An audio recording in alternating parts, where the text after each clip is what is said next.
Good morning. I'd like to extend a very warm welcome to everybody who is joining us today at the Environment Committee meeting. This is our July meeting, and we have got two big topics to talk about this morning. We are going to be talking about the proposals from Thames Water for direct river abstraction, DRA, from the River Thames at Teddington. Following that, we are going to move on to discuss parks in London and for London, so two really important issues. But before we get started, can I just remind everybody to turn your phones onto silent mode and don't put your phones in front of the microphones. And also, can you please adjust your microphone so that you can be heard, but not by picking it up by the neck, but by picking it up from the base. We will charge you if you destroy the microphones. Members of the public who are tuning in are encouraged to join in the discussion on X by using the @LondonAssembly handle or using the hashtag Assembly Environment for this meeting. And obviously you can also tag in Thames Water or Parks as you wish. Now, we have a few items of business before we get to the discussion about Teddington, direct river abstraction and parks. I'd first of all like to ask our committee officer, Sal, if we have any apologies for today's meeting. Thank you, Chair. No apologies have been received. Thank you.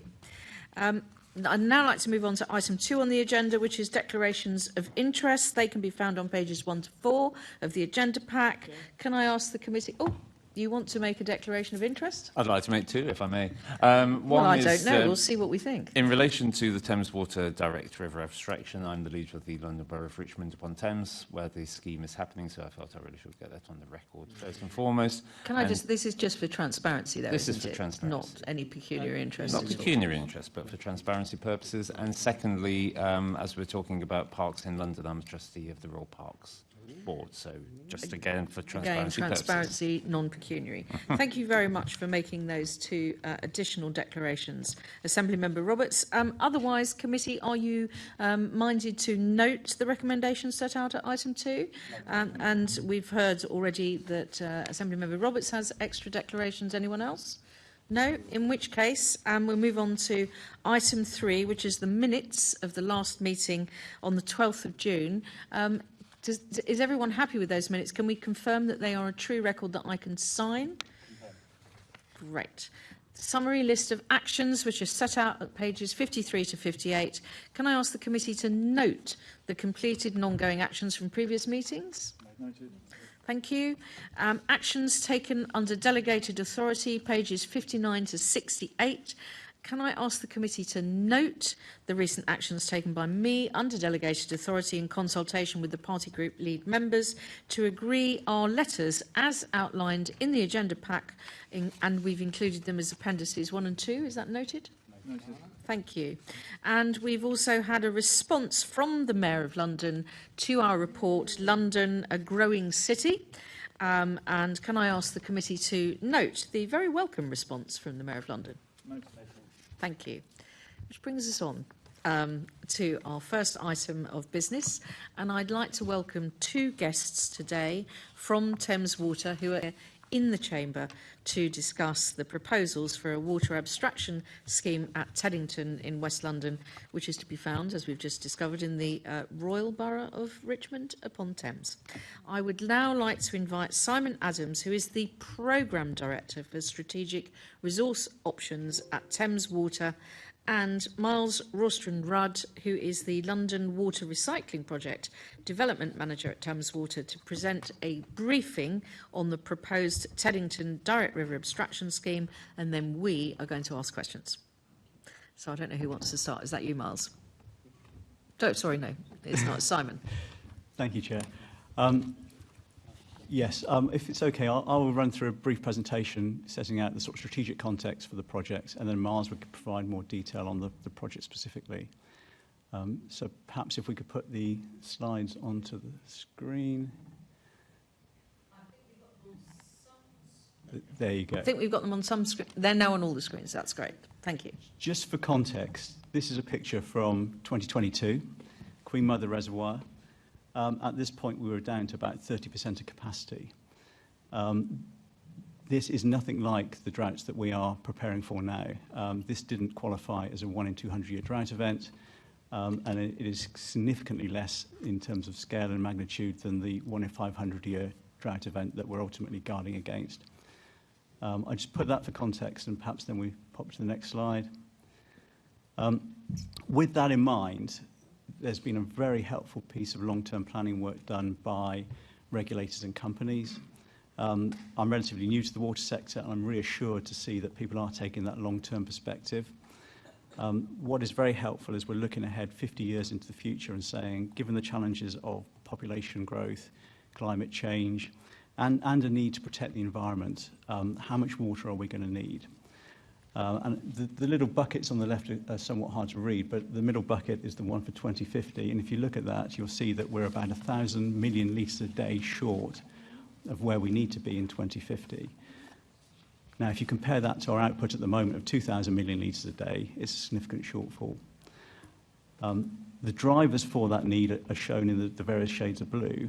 And I think for this committee, you'll be interested to note that one of the key drivers is the environmental benefits. And those are environmental benefits across the whole region and principally come from the reduction of abstraction from more sensitive environments, particularly chalk streams. So what do we do in the event of that sort of challenge? The pie chart on the right shows the approach we're taking, and it's very much a two-pronged approach. The bulk of the shortfall needs to come from fixing leaks and managing demand. So 80% of that comes from reducing leaks by 50% by 2050, introducing new smart meters. And there are things that we need to do as a society in terms of raising awareness around the value of water. We need to make changes to things like building regs. We need to improve things like white goods labelling. And all of those things in concert are required in order to move demand in the right direction. They're not easy. And you'd have to say that to get average consumption down to 110 litres per day from 143, where I think it is at the moment, is a challenge for the whole of society. But on the basis of this forecast, we are still not able to meet that deficit in 2050. And so we need to bring in new projects, and that green wedge shows the 20% or so that's met through new projects, and those are the projects that I'm responsible for. Perhaps flip to the next slide.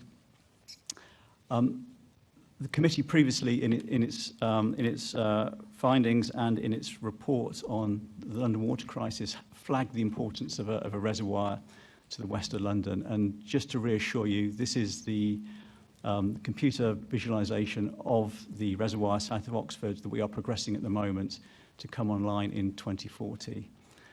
So that work's happening. When that work is complete, that provides resilience against a 1 in 500-year drought scenario. But obviously it takes time to put that infrastructure in place.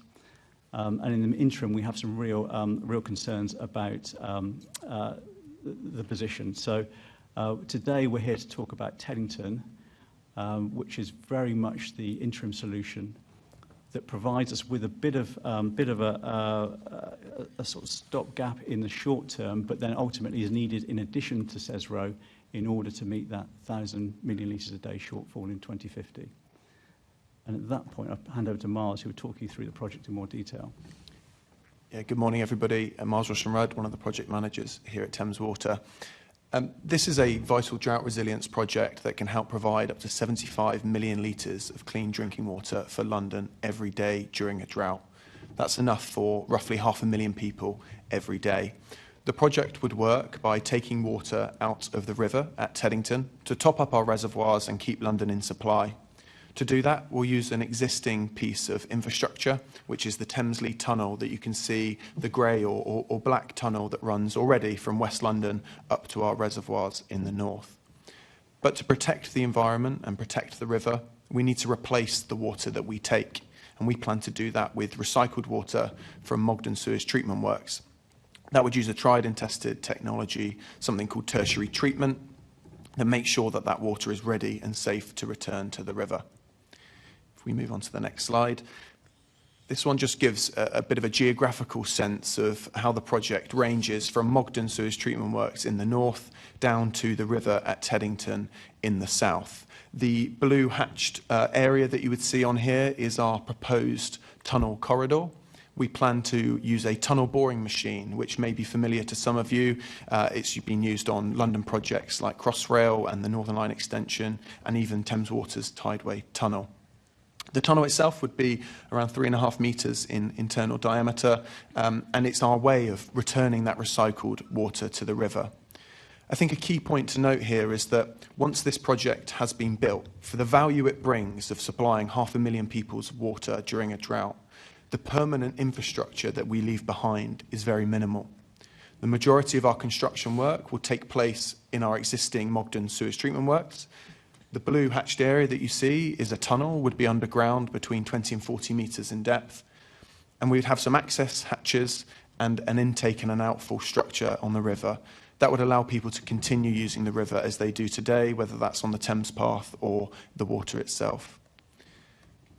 I mentioned, if we move on to the next one, I mentioned that we will be replacing the water that we take with something called tertiary treatment. This is the third and usually final stage of the wastewater treatment process. And as I said, that's what makes the water safe and ready to return to the river. I want to be really clear that as part of this project, no untreated sewage will be able to enter the river. That is confirmed through the design. How this project would work is taking the water that is already treated at Mogden Sewage Treatment Works, so it would go through a primary and secondary treatment process. We take a small percentage of that and treat it to that higher standard, tertiary treatment, which removes some of the more harmful bacteria and other nutrients like phosphorus and nitrogen from the water. We're currently running a pilot trial at Mogden Sewage Treatment Works that tests some of this technology, and the project will not be able to go ahead unless we can secure a permit with the Environment Agency. And we move on. Now, we're at a really exciting time of the project. We are in the middle of a 10-week consultation that forms a big part of the planning process. That consultation runs until the 26th of August, and it's really important we encourage people to come and talk to us about the project and provide feedback on our designs. But this isn't the only engagement that we've carried out. In 2023, we carried out a similar amount of engagement, which influenced the design that we've currently got. And last year, we made big changes to the project, including we've changed how we will tunnel underneath London, and that's managed to remove 4 of the intermediate shafts that would have been within public areas, massively reducing the construction impact on local people. We've also updated the options for how we would connect into that existing tunnel, the Thameslea Tunnel, to help protect some of the more environmentally protected areas within the region. And we're working really closely with the Environment Agency on all aspects of the project, but specifically down at the river at Teddington on the outfall design, and we've made some changes to that as well. Final slide from me, and it's a busy one, but it's looking at some of the milestones that the project has already made its way through and some of the milestones that we've got to come on the horizon. I'll just pick out a couple of pieces on here. Firstly, as a series of projects, we are regulated by an alliance of the Drinking Water Inspectorate, Ofwat, and the Environment Agency. That alliance is called RAPID, and the project moves through a series of checkpoint gates to make sure that we are spending customers' money efficiently and that the project is ready and prepared to move to the next stage. Also on here is our water resource management plan that sets out the needs case for the project, or the why we need this project, which links to what Simon was covering earlier. Our water resource management plan that included this project was approved by the Secretary of State in August 2024. And looking ahead into the future, we hope this project would be operable in 2033. Working back from there, that would mean that in some areas the construction would start in early 2029. But before all of that can happen, as this project is labelled as nationally significant, we need to go through a DCO, or Development Consent Order, planning process. And we hope to put our planning application to the Secretary of State in the summer of next year. So hopefully that gives you a taste of where this project is heading. And I think that brings us to the end of our presentation. Well, thank you very much. I'm sure everyone is going to have questions, but I am going to start with a few of my own, as is traditional, for the chair to begin. And you talked originally, Simon, about population growth and climate change, and you showed us a slide from 2022. We're already on our third heat wave of this year. And you're talking about 1 in 200-year events, 1 in 500-year events. Do you really think that frequency is still accurate, or do you think we're now moving into a, the Met Office yesterday saying that the kind of weather that we're having is becoming the new normal? It is actually slightly worrying altogether. I just wondered if that's something that Thames Water is taking into consideration across all of its operations, including looking at these type of facilities that you're proposing. Yeah, I think the important thing to realise is that the 1 in 200 year doesn't mean that an event occurs once, it won't occur for 200 years. It's a 1 in 200 chance that that event will occur in any particular year, and it could occur far more frequently. I think helpfully in the water resource planning process, we consider a number of adaptive pathways that are known, and we consider upper bound and lower bound scenarios. And what the process allows you to do is to effectively course correct as you go through the every 5-year planning cycle. And so if it looks like there are more extreme climate events occurring than currently forecast, then it will bring in additional projects to help make up the shortfall. So we're very much alert to the fact that the whole climate scenario is very dynamic, and at the moment we've made some reasonable assumptions, but we have looked at upper bound and lower bound scenarios, and there are alternative plans in place if those more extreme scenarios look like they are going to be reality. Thank you. I just wanted to get that clear for anyone who's listening. Now, in terms of the scheme that you've just gone through, and you've also talked about I think what we've always called the Abingdon scheme in Oxfordshire, but I think is also called CESRO. I know there's lots of initials to get your head around. These schemes, presumably, and you did talk about others, you've considered other schemes. How did you come to decide that Teddington was the best? Is it mainly on financial grounds because half of the infrastructure is already there, because that tunnel is there that goes from Teddington up to the Lee? Is that a big factor, or because it can be done more quickly? What informed your thinking? So the water resource management planning process considers things on lowest cost and best value, and best value brings into a whole series of metrics, and it considers up to, I think we consider 1,400 different solutions to the particular set of challenges we face. And once you run those models, Teddington was selected as a result of applying both those criteria in order to meet the immediate 1 in 200 year drought option or protection. And then obviously CESRO was, Abingdon Reservoir was selected on the same grounds to meet the 1 in 500. But perhaps Miles, you have some more detail on the projects. Yeah, so as Simon said, we have looked at multiple different options and are still looking at those as well. There's a few reasons why we believe Teddington Direct River Abstraction remains in our plan. First of all, we talked about best value for customers. This project will be funded through customer bills, so it's really important that that is a factor, that we're making sure it offers the best value. We also think it has less environmental impacts compared to some of the alternative projects. One of the reasons, Leonie, you mentioned was how many current existing assets this project interfaces with. So that means we can reduce some of the construction. We're using Mogden Sewage Treatment Works. We'd be using the existing Thames Lee Tunnel. And one of the final things I'd say is this project can help that 75 million litres come on board sooner than a lot of the comparable projects. So by 2033, we think we can build this project. If you look at some of the alternatives, perhaps in East London or other pipeline projects that moves water across the country, those will take longer, and we need this water. Okay, so speed and cost and value for the customers are all very much in the frame there. I think we'll come on to discuss, I'm sure some of my colleagues are going to raise some of the issues about the number of shafts and the impact locally. But I just wanted also to be clear, when you were saying that it would be 75 million litres per day during drought periods, at the moment there's an outfall into Isleworth, so it would be treating something that is going into the river at Isleworth anyway, and then bringing it 4.2 kilometres through a pipe and then bringing it to Teddington. This is the further treated water that replaces the water that's being abstracted and going elsewhere. So how often would that be happening? Is this going to be every day, or is this just going to be when there is actually the kind of weather that we've been experiencing recently? Is this something that would only be taking place on particular days of need?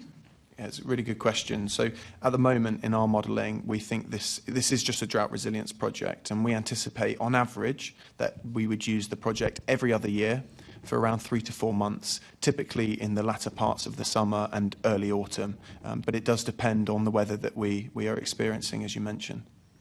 Okay, and presumably on how low the reservoirs are that you would be looking to top up. So the impact, if I can just say, of the scheme is going to be tunnel boring, shafts, river frontage, Teddington. Water supply is not going to be in southwest London, is it? It's going to be supplied to where? So this water will take water up to the reservoirs in North London. That feeds our ring main, which supplies a lot of London. So this isn't a North East London exclusively project. This will feed one of the main ring mains in Thames Water and help supply large parts of London as well. Give us a few boroughs that might be covered by that. I'm not sure. I don't know North London very... No, I'm lying, actually. I used to live in North London. But, I mean, are we talking Enfield, Haringey, Waltham Forest, Islington, Camden? You know, how far is this ring main going to be supplying? Just so that we get a feel. Yeah. 500,000 people, you said? That's quite a lot of... I think the thing people don't appreciate is that the water network is a system. So it's a little bit like a sort of railway network. So we're effectively solving a problem by increasing capacity in one area. That then will respond to the needs. And the ring main goes all the way around London. So it will effectively allow water from that reservoir to be distributed to wherever the need is. But we're obviously having to we're balancing water all the time across that network. So there's no, you couldn't sort of put a tag on a piece of water and say it's going to go to one particular area, because the whole system works as a system. I know, it's one of the things about when privatisation of water and electricity and gas took place, that some of us thought, well, how can you really have a competition there? Because, you know, what comes into your house, how do you prove that there's any competition involved in this? It is effectively a series of monopolies. However, that's an entirely separate discussion. I'm now going to look at my colleagues, who I assume I've seen 2 on this side and 1 on this side so far. So I'm going to start, if I say at my extreme left, don't take it I'll politically. take that. You'll take that. Okay, we're going to start with Assembly Member Polanski. Thank you very much, and thank you both for being here. Simon, I think this question's for you. I spoke recently at Solar as the former chair of the Environment Committee, and it's fair to say people there weren't particularly happy with the scheme. A lot of them have chosen to boycott the consultation, and the reason why is because they say in the consultation there's no choice about whether they support the scheme or not. It was just simply how the scheme was going to be implemented. What would you say to those residents? Yeah, I think the important thing as a resident, you need to engage in the projects. And the consultation that we're undertaking at the moment is about how do we implement the scheme. The water resource management planning process is subject to a separate consultation process. And that was consulted upon, and there was an opportunity there for people to raise concerns or any issues they might have with that process. So there's almost 2 processes in play. There's the water resource planning process, which selects the schemes. And once the scheme is selected, then we as a project team go through a consultation process to ensure that what we are delivering is the best scheme for the community. And that's the consultation we're running at the moment. Can you see the trickiness, though, when you're saying they have to engage with the project, that people are saying we fundamentally do not support this project and we want to be able to express that to Thames Water, but it doesn't feel within the system like there's even that space to have that conversation? I can see why people might feel that, yes. Well, yes, and I mean, it feels like you have a responsibility to do something with that. Well, I think the way the process is set up is that the opportunity to consult on the selection of the scheme is through the water resource management process, and that consultation took place. And But that's the process you've set up, right? As in, you're saying the process as if it's... That process took place, and there were engagement events in the local community, and there was a reasonably good attendance at those events. Once the project's selected, you enter a separate consultation process, and that's about how do you implement the project. So if you consider the first round of consultation, there was a lot of opposition to the scheme, particularly in terms of the impact it had on local communities and some of the public open space. We took away those concerns and we fundamentally redesigned the scheme to avoid some of those issues. So there is a consultation process in place, and people have engaged in that process. Thank you. Miles, I heard you say very clearly that no untreated sewage will be going into the water. Would you accept that treated sewage will be going into the water all year round? So as I said, with this project, we will be using, maybe actually to begin with, how the wastewater treatment currently works. So we will have our wastewater that leaves this building. It will go through sewers to a sewage treatment works. That might be Mogden Sewage Treatment Works. That wastewater or sewage gets treated through different processes and then put back into the river. All this project is proposing to do is take a proportion of that already treated water, treat it again to a higher standard and put that into the river. So we're not changing how the water treatment process works. We are taking already treated water, treating it to a higher standard and putting that back into a different part of the river. And I completely understand your concerns, but I think it's important here to note that this project isn't about sewage. This project's about making sure that London doesn't run out of water and that we're prepared for droughts when they come in the future. But isn't it true that this is fundamentally two different projects? So yes, it's about drought, but also you are, without a doubt, pumping sewage into the water. And in fact, your desalination plants barely functioned at all. So why do this?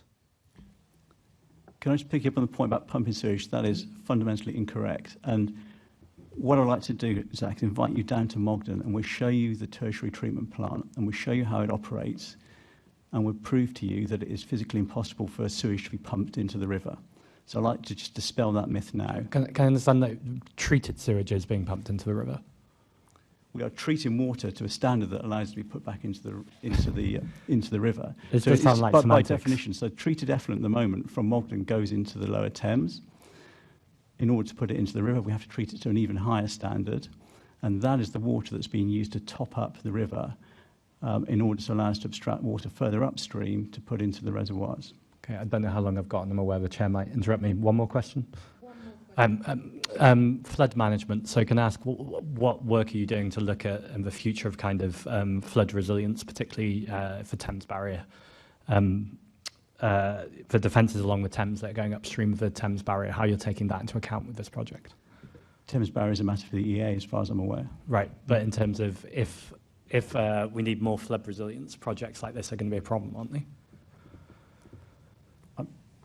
Sorry, could you just expand on that point? I'm not sure how the Well, two come so together. the Met yesterday said we're going to be experiencing much more extreme weather, and that's going to include wildfires and, of course, floods. So floods is the situation here. It feels like water management is going to be increasingly more difficult and going to require increasing resilience. I'm asking what this project will do in relation to flood management, and maybe it has nothing to do with flood I management. don't whatsoever. think it does. It's not a flood management scheme. This is a drought resilience scheme. Flood Yeah. management is very much for the Environment Agency. Okay. Yeah. I'm going to stop you there because Sure. that's Thank a you. different area. And much as I'm sure that Simon and Miles may have views on it, it's not their specialist subject. And we're going to move to Assemblymember Mahfouz now.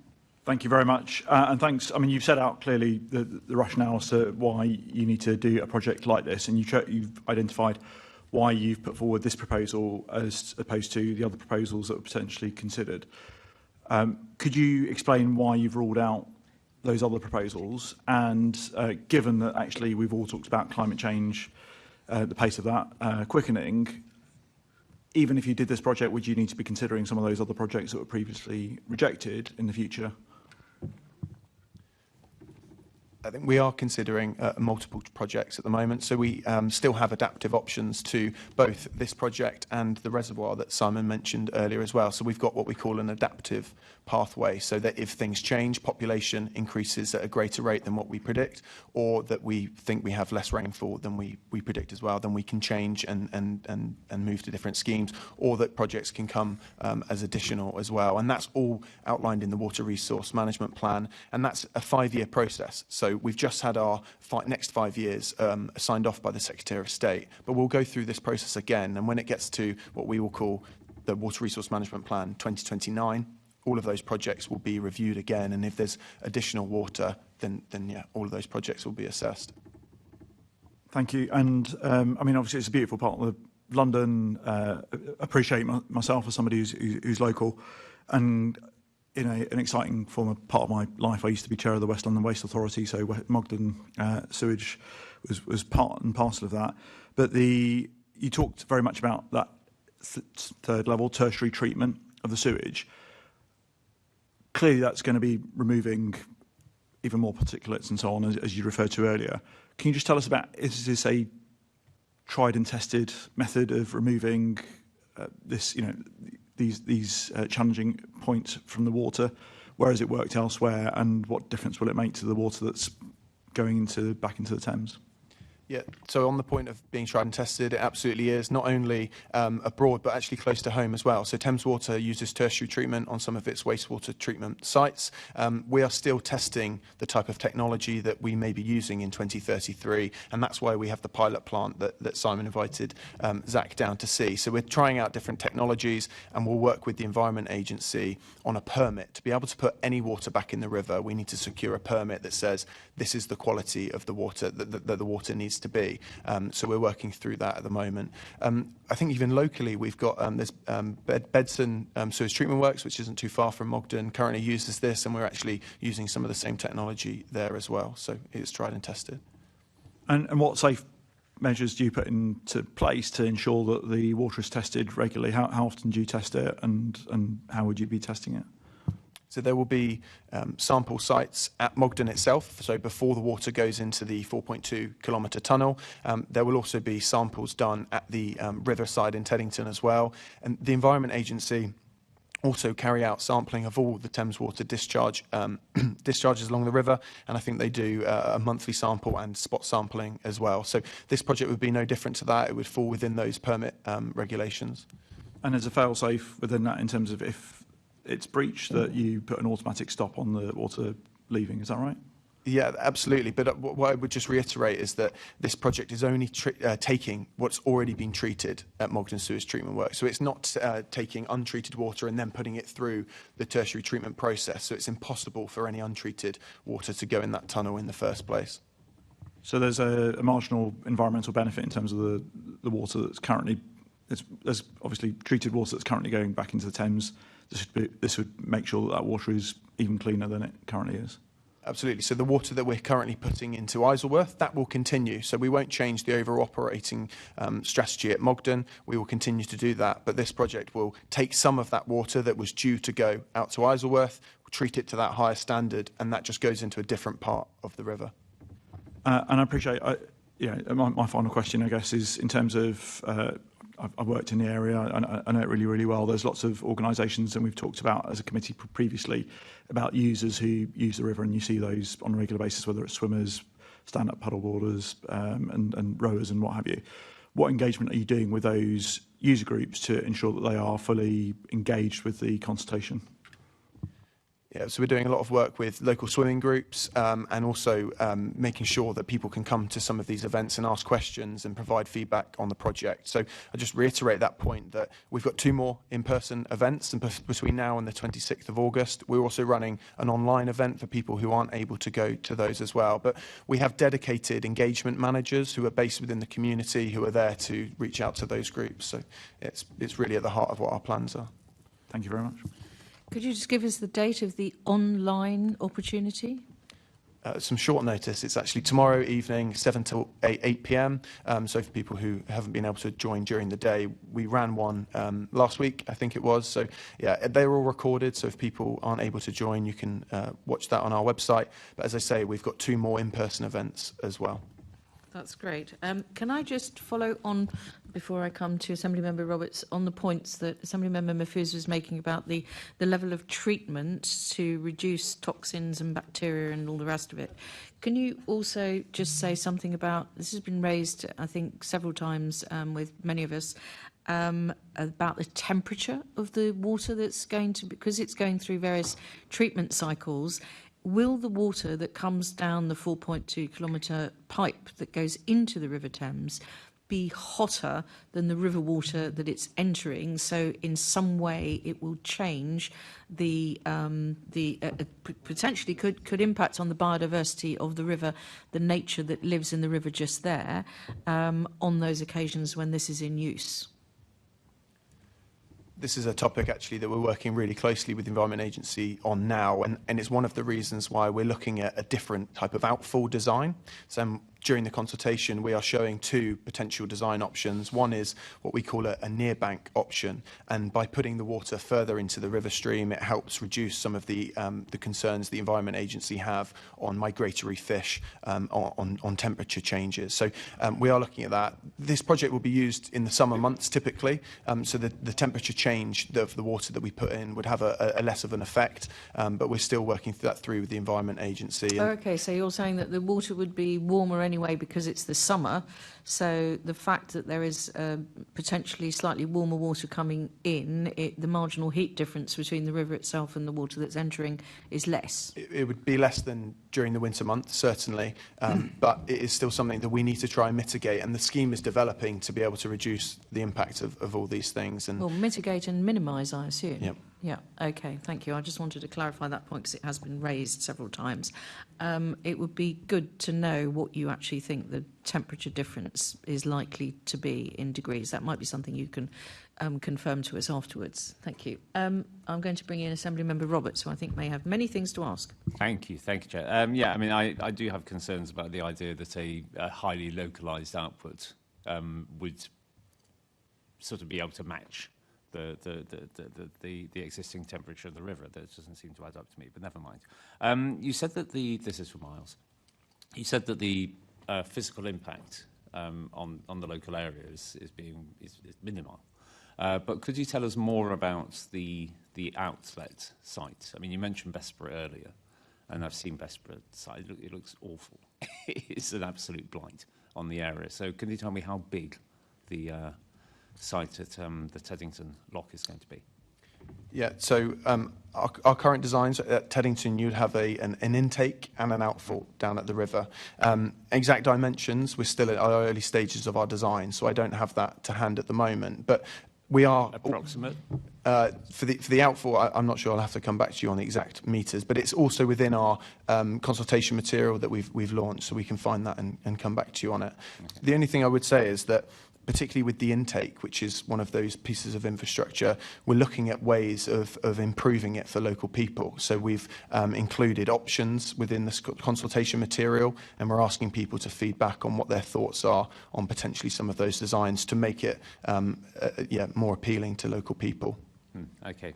Just on the consultation, 20 questions are included, just one about environmental impacts, and that question doesn't cover things like water quality, aquatic ecology, alternatives, etc. Do you think that that's a missed opportunity to explore more fully the environmental impacts of this scheme and ask for people's views on them?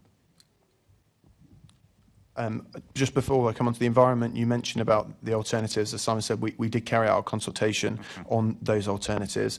On the environment, I think it's really important that we do get feedback on that. There is a question in there, but there's also an opportunity for people to provide an open text feedback on the project. actually, part of this consultation, a huge part of it is a preliminary environmental impact information report.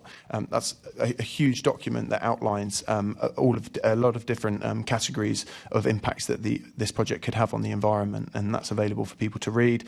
It is quite detailed, so we've also produced non-technical summaries for people to get into as well. So that's a really core part of this consultation. It's not just on the design of the project. Okay, and just given the parlous state of Thames Water's finances, is there a potential that we may be going up a very steep hill, only not to come out with a conclusion at the end of it that this project may never happen because you can't afford it? Could you just sort of clarify that point? What was the... Well, we've seen in the news today that... Are you going to go bust before you can complete the project? Well, I think that there's an important point to remember here, and that these are long-term projects. Yeah. These are ring-fenced funded by the regulators, and whatever happens to Thames Water, whether or not it stays in the private sector or goes under special administration, the supply of water needs to be continued, and these projects are protected through this ring-fence mechanism. Thank you. Thank you, Chair. Translating from Assembly Member Roberts' somewhat more delicately put question, but I think that was what you were trying to say was, yeah, I mean, I think that's a very well-made point and an important point. That, you know, we do want to be, I mean, we know that the way that the Thames Tideway Tunnel was done was by doing it as a separate special venture. So that sort of protected it really because it's been a separate company.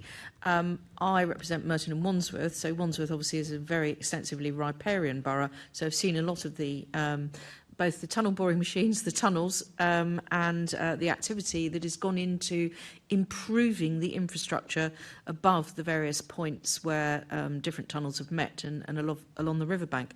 Are there going to be any improvements as a result of this that would be similar to the public realm improvements that Tideway has seen? Would you be improving the riverbanks or anything like that, as well as bringing an outfall to Teddington? Particularly for the intake where we take water out of the river, that's something that we're really looking at and also really keen to get people's feedback on. So we are taking inspiration from the Thames Tideway project and actually within our consultation material have a visionary image of what that intake could look like that follows a similar sort of design philosophy to that as well. And can I just ask what might sound like a very stupid question, but when you're taking the water out of the river, how will you ensure that it is just water and not fish that you're also taking? Because I don't think they'd survive the tunnel all the way to the Lee reservoirs. Yeah, absolutely. In the same way that the outfall will have a permit with the Environment Agency, so will the intake. We'll have fish and eel screens within that is used across the River Thames and actually rivers across the world to make sure that fish don't end up in that tunnel. Okay, I don't think any of us would want to see that. Right, can I just see if anyone has got any further questions? I'm going to say that they haven't. I think, notwithstanding the issue that there isn't an opportunity in this consultation for people to say, no, I don't want it, there are free text boxes that people could use if they choose to fill out the questions, where they could potentially fill that out for themselves if they wanted to say, you know, I really still don't like this scheme. Is that the case? Yeah, I can see nodding from Miles and from Simon. Yes. And also just add that, as I said, this is a development consent order project. So ultimately, the Secretary of State will make the decision on if this project goes ahead following an examination. So all of those concerns and feedback get taken into that process. Okay, so the closing date for the consultation is in August, and is August the 25th? 26th. 26th. So I am, from the chair, going to encourage people to respond to that, and if they feel very strongly that they don't like the project, then they should use the free text boxes to make their views felt, but they should also comment on the principle of the project, the need for the project, and the design of the project through this consultation process. And I think we will probably put something around just encouraging consultation returns on our various different pieces of social media. Can I thank Miles and Simon for coming along and answering all of our questions, some of which may have been more difficult than others.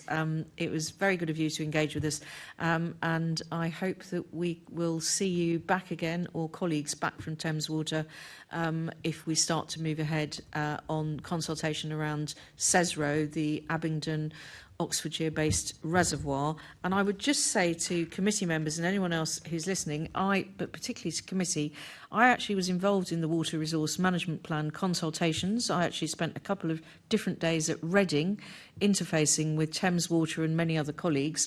When the next Water Resource Management Plan is back for full consultation, and there were several actually in sessions in London, I would really encourage Assembly members who have concerns about the way that Thames Water is dealing with leakage, demand reduction or supply to come along and really involve yourself in those sessions. I think I was the only Assembly member who did that. I encourage everyone else to do the same. I'm now going to ask for a brief pause because we have got a second session. Thank you so much for being with us today. Thank you.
So, welcome back to everybody.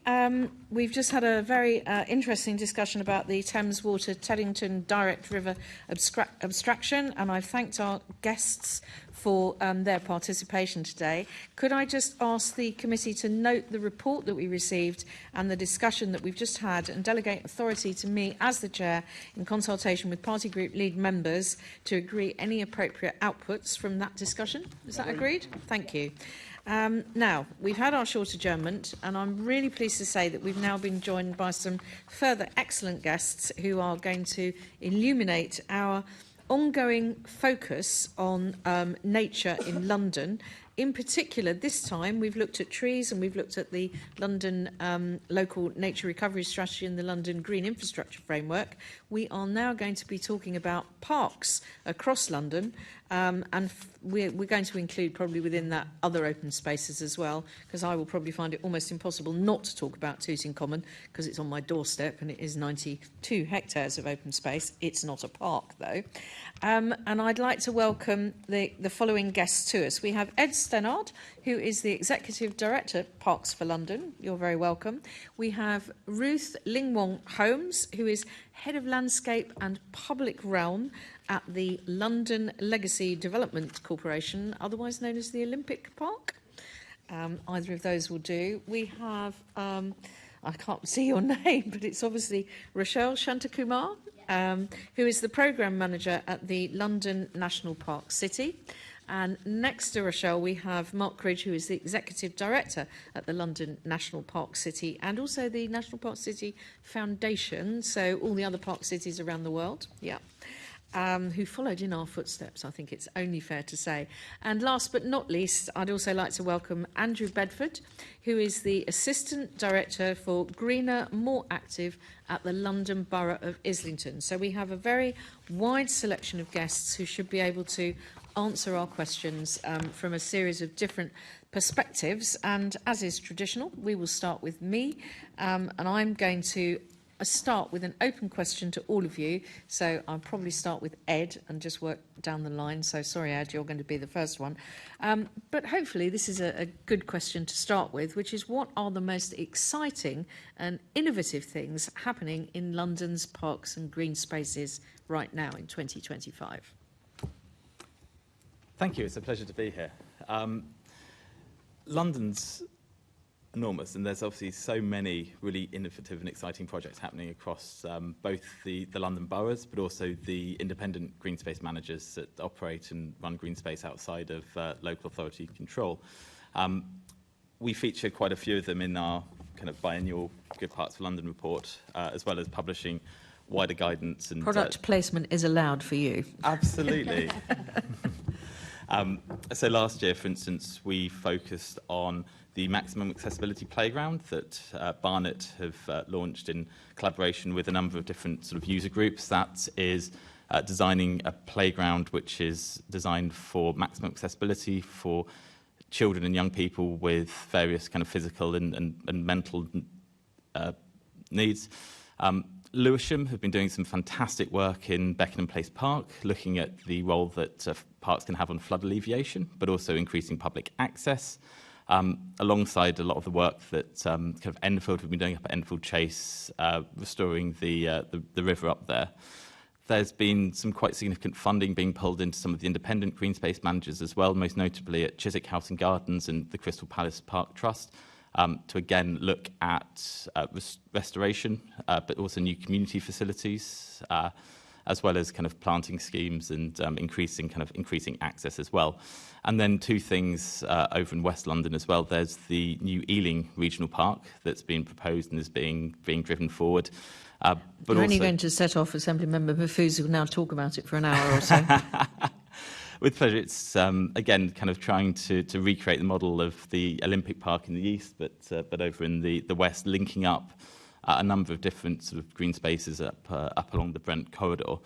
And then finally, a more recent thing around the innovation side of things is what the London Borough of Kingston are doing, looking at creating habitat banks to take advantage of biodiversity net gain and look at how they can kind of leverage in alternative funding sources into their spaces as well. So that's kind of an emerging topic and one that I'm sure we'll touch on later. but is certainly very exciting.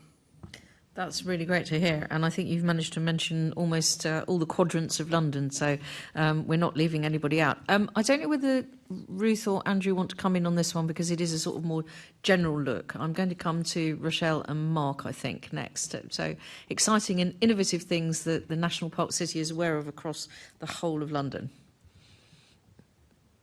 Yes, so I mean, this year alone, we've kind of delivered 32 small grants to local community-led, ranger-led projects, and there've been some really creative ideas that have come from the community. So we have a project that's coming up actually called Camden Cartographies, which is a series of workshops and a programme which is bringing together original kind of OG community and residents to reimagine to reimagine Camden and create ideas for their local community. We've also got a lot of nature connection events which have been free and accessible for the community, with hands-on growing workshops and talks, and also bringing communities together to create ideas and bring them back to their own boroughs. We have some DIY greenhouses. We have a composting system being developed in an allotment near Denmark Hill Community Estate, where that gives hands-on workshops to local residents, and also compost to take away and develop their own window boxes for growing. And so there's some really creative, cross-cutting, inclusive projects that are going on the ground. And we're only about 50% away through the programme. So yeah, it's quite exciting to see people come up with these ideas across the city. Oh, that's good. That's really good to hear. And do you want to add to what Ed and Rochelle have said? Yeah, Mark? I'll make a more general point about the relationship between the existing parks and green spaces in London National Park City. So actually this weekend, it's the 6th anniversary of London becoming the world's first national park city. And I would say the work we do is primarily to celebrate the wonderful green spaces we already have, and play an active role in showing how we can help support and protect and enhance those spaces. But I would say most of the work, as Rochelle is referring to, most of the work of London National Park City on the ground is how we can learn from those spaces and bring that learning back into the streets and neighbourhoods and projects led by the community. That's really, for us, where the biggest opportunity is. And I think, to specifically answer the question about the most innovative and exciting things around parks in London, as we are in a climate and nature emergency, our parks are absolutely critical infrastructure for people to spend time outside together, for cooling, for your health, all the health and well-being benefits that accrue from sort of proper nature connection, and especially nature connection in cities. But also the role that parks play increasingly in providing really important habitats for nature's sake as well. That's I was in an event in Burgess Park. I hadn't spent much time in Burgess Park before in South London, and I was there for London Climate Action Week, and they have some incredibly important scrub habitats and different sort of mosaic habitats for different types of species you wouldn't have assumed would be sitting there right in the centre of London. So the importance for nature's sake, the importance for people is really critical. But I think what we're really interested in is how we can bring some of the learning that's possible for in parks, how we can empower more people to bring that back into the half of London which isn't yet green and healthy and wild. That's a huge opportunity, I think. That ties into all sorts of skills development, ties into all sorts, just inspiring community members that they can do this within their streets and neighbourhoods, and showing what's possible is a really important role for parks to play. So London National Park City, the biggest part of our programme is we run our volunteer ranger programme. And we have currently about 130 active volunteer rangers across London. We're looking to increase that, and I can maybe talk more to that later in the meeting. We're looking to increase that over the next few years. And those rangers are predominantly people who are already quite active in the community. They know what needs to happen. They know where the opportunities are. They know where the problems are. And they're the ones with the local connections who can take that learning from existing parks and green spaces, rally the community, and actually take that sort of practical action. And that's what the small grants programme that Rochelle's been referring to is really starting to unlock. Well, thanks very much. I think that's a really, really good start. And by the way, if you want to see some acid grassland, we have some on Tooting Common, so do come to South He was London very again nice. so that we can introduce you to our lovely acid grassland, which of course looks very scrubby and messy, according to some local people, but you know, it's actually a very important and quite rare habitat, particularly in London. I'm going to come back to Ed, if I may. In 2020, the Mayor had his Green Spaces Commission, and it came up with a report, and it recommended that Parks for London be chosen as the Centre for Excellence for London's parks. Since 2020, what have been Parks for London's main priorities? So we were very grateful to be bestowed upon, or have the Centre for Excellence bestowed upon us, and the capacity building grant was hugely transformational for the organisation. It enabled us to increase our capacity from 2 full-time members of staff to 5.2 full-time members of staff. 2 of those were fixed-term contract roles around research and developing a research piece that we did around the role that London's parks play on the mental health and well-being of young people within London. And I mean, Joanne came to actually launch the Young, Green and Well report back in at the end of 2022 it was. Post-grant finishing, we have been able to maintain our capacity at 4 full-time members of staff. And yeah, whilst our income has risen at that point to 41%, obviously we have been able to sustain those 2 additional members of staff. The key work we've been doing in that time is producing our biannual benchmarking exercise of assessing the quality of London's parks services, so not necessarily the quality of parks themselves, which is something that Green Flag would be more familiar with, but actually assessing the quality of the parks service.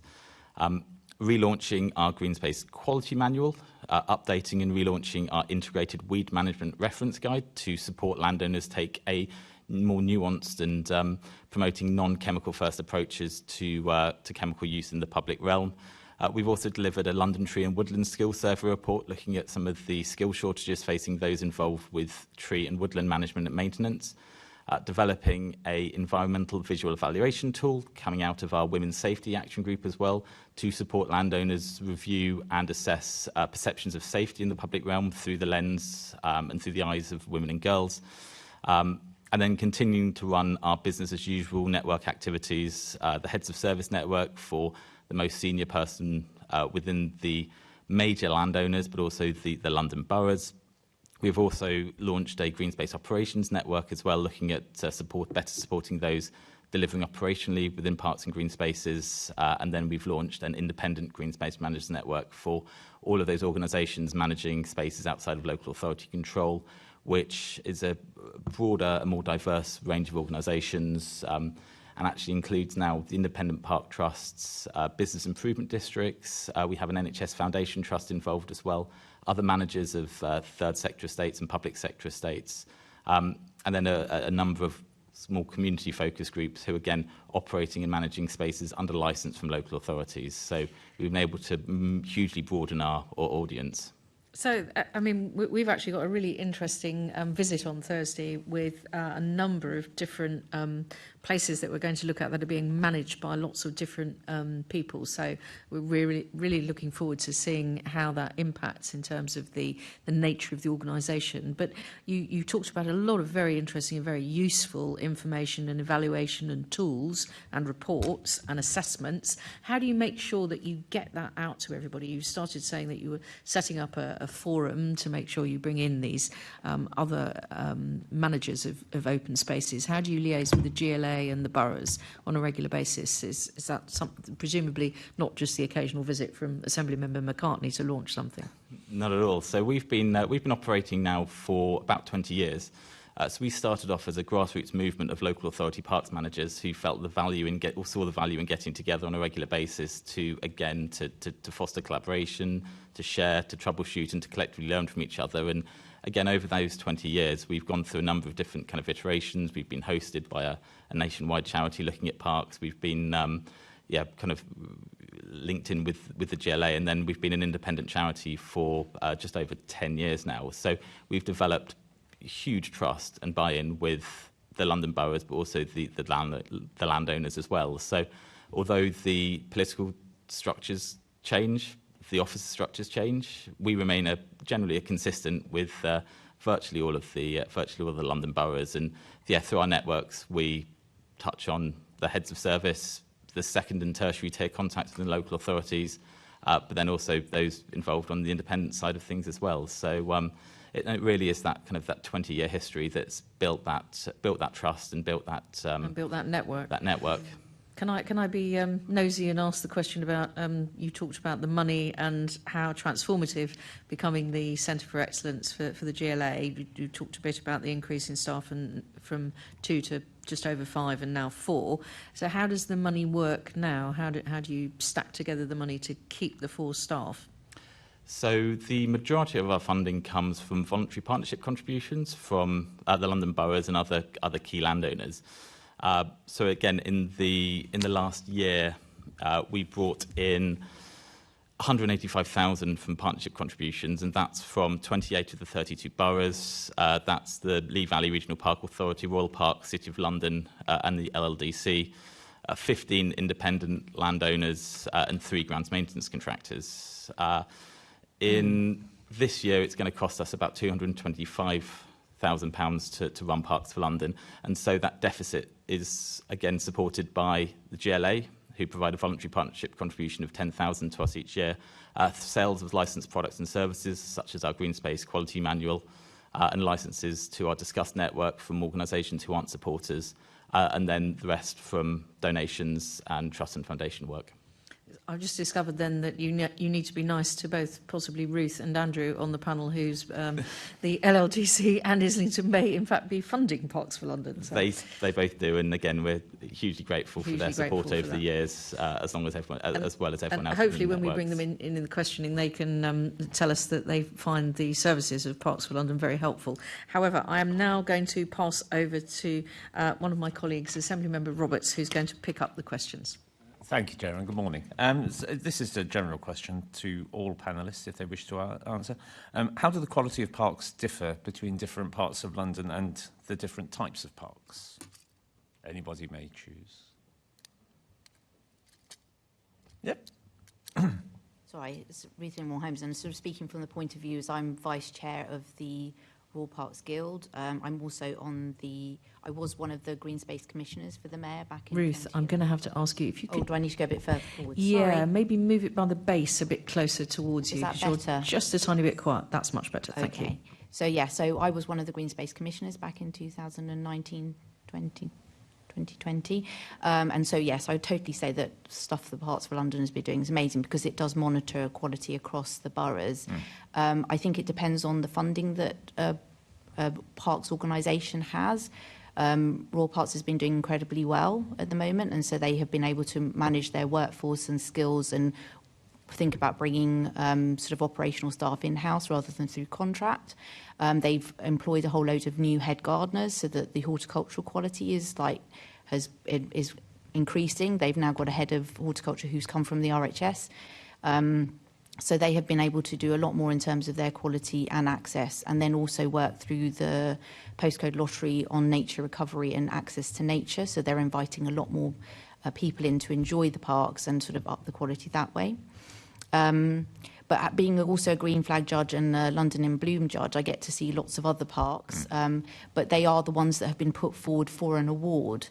However, you do often see stuff on the way and you realise there is an imbalance going on between what they've decided to put forward for an award and what is not put forward for an award. And when you do speak to the friends there, the people who they can tell you that, you know, unfortunately this area is less tended for. We've got less skills, we've got less involvement from volunteers, they've got less going on, and actually that's pulling that park down to a point where it feels uncomfortable if you're a woman and girl or gender diverse person moving through it. So there is an inequity across London, depending how the local authority is deciding to focus their funding and resources, I would say. And sometimes I think that's a political decision, and it depends whether there is a real sort of force to realise the value of these spaces for local people, and whether people are picking up on the mapping point of view where there's inequity. Lovely, thank you. Any further? No? Oh, just to pick up on what you said, Ruth. I think it's natural within London, given the diverse range of organisations managing and maintaining publicly accessible kind of green and open spaces, to have a sort of difference in quality. You have a mix of kind of the inner and outer London boroughs as well, and the different quality expectations that come with that, and the different levels of funding, resource, and also managing spaces for different uses as well. Quality isn't black and white, and obviously takes into account lots of kind of localised context as well. A bit more product placement, but we published something called the Green Space Quality Manual, which again, as instead of assessing the quality of specific parks, it looks at the different landscape features that exist within parks and assesses them on excellent, good, poor and very poor. There is obviously a major difference between what, say, the Royal Parks can achieve, for instance, compared to, you know, potentially a cash-strapped sort of outer London borough. And we've actually been doing a bit of work recently with a housing association who want to incrementally increase the quality of the green space around their around the properties that they manage. They wanted to use our Green Space Quality Manual, but said, actually, kind of, your poor on there is our really good. So actually, how can we kind of adapt this and amend it to actually be more kind of in keeping? So we obviously have set the kind of the benchmarks as to what different expectations look like, but we appreciate that that kind of varies kind of dramatically. And again, what might be poor for the Royal Parks might actually be excellent for a housing association as well. So all of the conversations about quality need to be, I guess, looked at within the context of the funding and resource available to the organisations managing it. But also that, again, within even a very small space within London, you can get a very diverse range of different landowners and managers. You can have a local authority park opposite a London Wildlife Trust reserve, along with the housing association as well, and all of those will be managing these spaces for different communities or for different reasons, sometimes by different contractors and with hugely differing levels of resource as well. So that difference in quality is, although we want to see quality raised across the board, it's understandable why there are kind of differences in quality. Excellent. And that leads me neatly in, because my next question was going to be directly to you, Ed, and it's, as well as the Parks for London report, how do you share best practice and innovation across all London boroughs? Through the networks that, again, we've been running that we touched upon earlier, through the Good Parks report, which is, again, as well as being a benchmark of quality of the park services, also celebrates the incredible work that London landowners, both the boroughs and otherwise, do. But also through kind of direct support and fostering of collaboration as well, through, again, our networks, but also kind of webinars, face-to-face engagements. We have a resources hub as well on our website, which, again, collates research, reports, and other kind of interesting and relevant documents supporting London's landowners. And then by representing the views of our supporters and stakeholders at external events, government, parliamentary groups, and again, kind of other external engagement events. Thank you. One other question just on the Parks for London report. As the leader of London Borough, I look and I see that Richmond upon Thames is 5th. And I was just wondering how you do the weighting. Must do better, Gareth. Must do better. This is my problem with reports such as this. I live with a healthy dose of scepticism. You know, the public won't read them. Those people who find themselves at the bottom will look for reasons why the report's wrong, and those people who are at the top will look for reasons why, oh, that's marvellous, but not really go into the detail. But I was wondering how much weighting you give against each of the criteria, or is it a flat weighting? So does, for example, public satisfaction have exactly the same weighting as skills development in your assessments? We try to balance the assessment across all of the 10 kind of key criteria. Interestingly, you mentioned about the boroughs that kind of that are predominantly at the kind of the bottom of the list, because again, being at the bottom does not necessarily mean that the quality of parks themselves are poor. More so that the service or the political alignment sometimes between those kind of elected members, but also the officers, there's been some sort of structural change there as well. We've also found that those boroughs who kind of sit at the bottom actually use this as leverage to support and ring-fence kind of funding for parks, because again, when you're at the bottom, you don't want to continue to be at the bottom. So Croydon, for instance, after they went through their huge financial challenges and obviously the Park Service was stripped quite considerably. They were at the bottom of the list for a number of years, but they used this as leverage to bring funding back into parks, bring the team back up to scratch, and they were one of our most improved boroughs last year. Just going back to your point on the weighting, it's equally weighted across the different 10 key criteria, but again, within each criteria, there is a huge spreadsheet and a huge benchmarking exercise that we undertake through that as well. Do you think for future reports that it might be helpful to include the methodology that you use to give the scores? Because at the moment there's nothing behind it that we can understand, and these reports are about aiding understanding.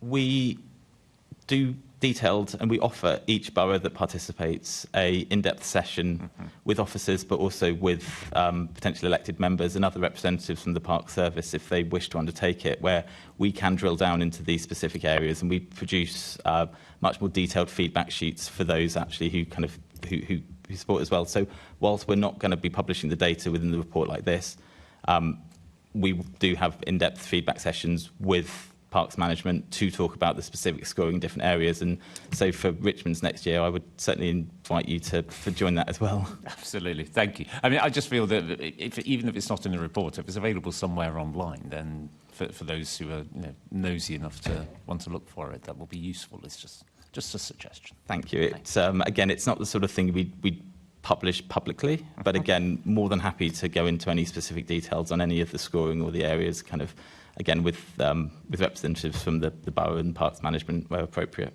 Thank you. Thank you, Chair. And I hope that's not a bid to just change the scoring so that Richmond comes top by some strange chance.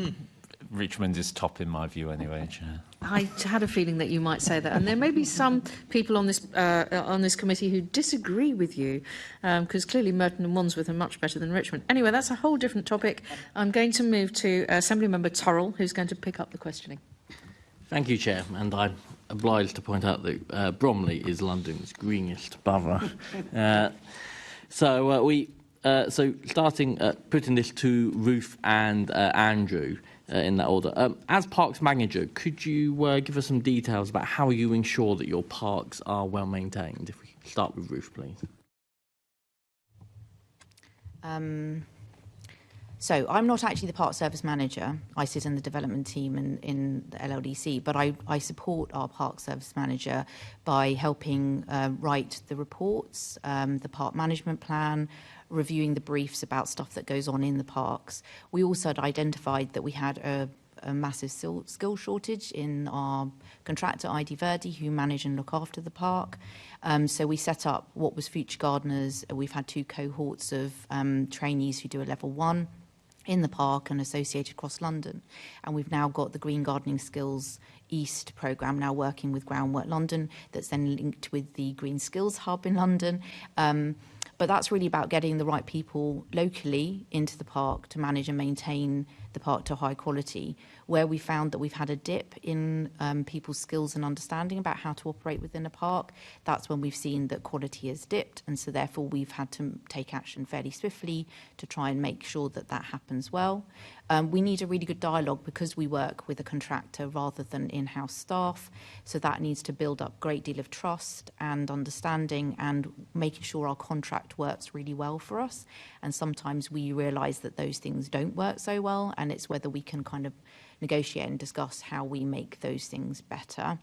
And then it's also making sure that we are fit for purpose for the future, thinking forward about how we connect our new neighbourhoods and developments into the park network through connectivity of sod swells and other things, which goes to the idea that you want nature links. And so if you're a sort of larger land management master planning role, you were able to do that and work with other authorities because we're linked to Lee Valley Regional Park and make sure that there's no sense of difference in terms of quality management across the boundaries. So there's lots of work sort of working strategically as well as working locally. The fact that ID Verdi employ our biodiversity manager makes a massive difference because they're embedded in the team. So when we have launched our biodiversity action plan, which we've kept on through the planning process, and still think it's a really good vehicle to make sure that we're monitoring how we're doing for nature. it's one of those things where we're integrated and collaborative across the park, trying to be innovative and also asking others to help, partners to help us in that process. So it's bringing lots of those things together. And then also we have our Park Life that run our volunteers programme.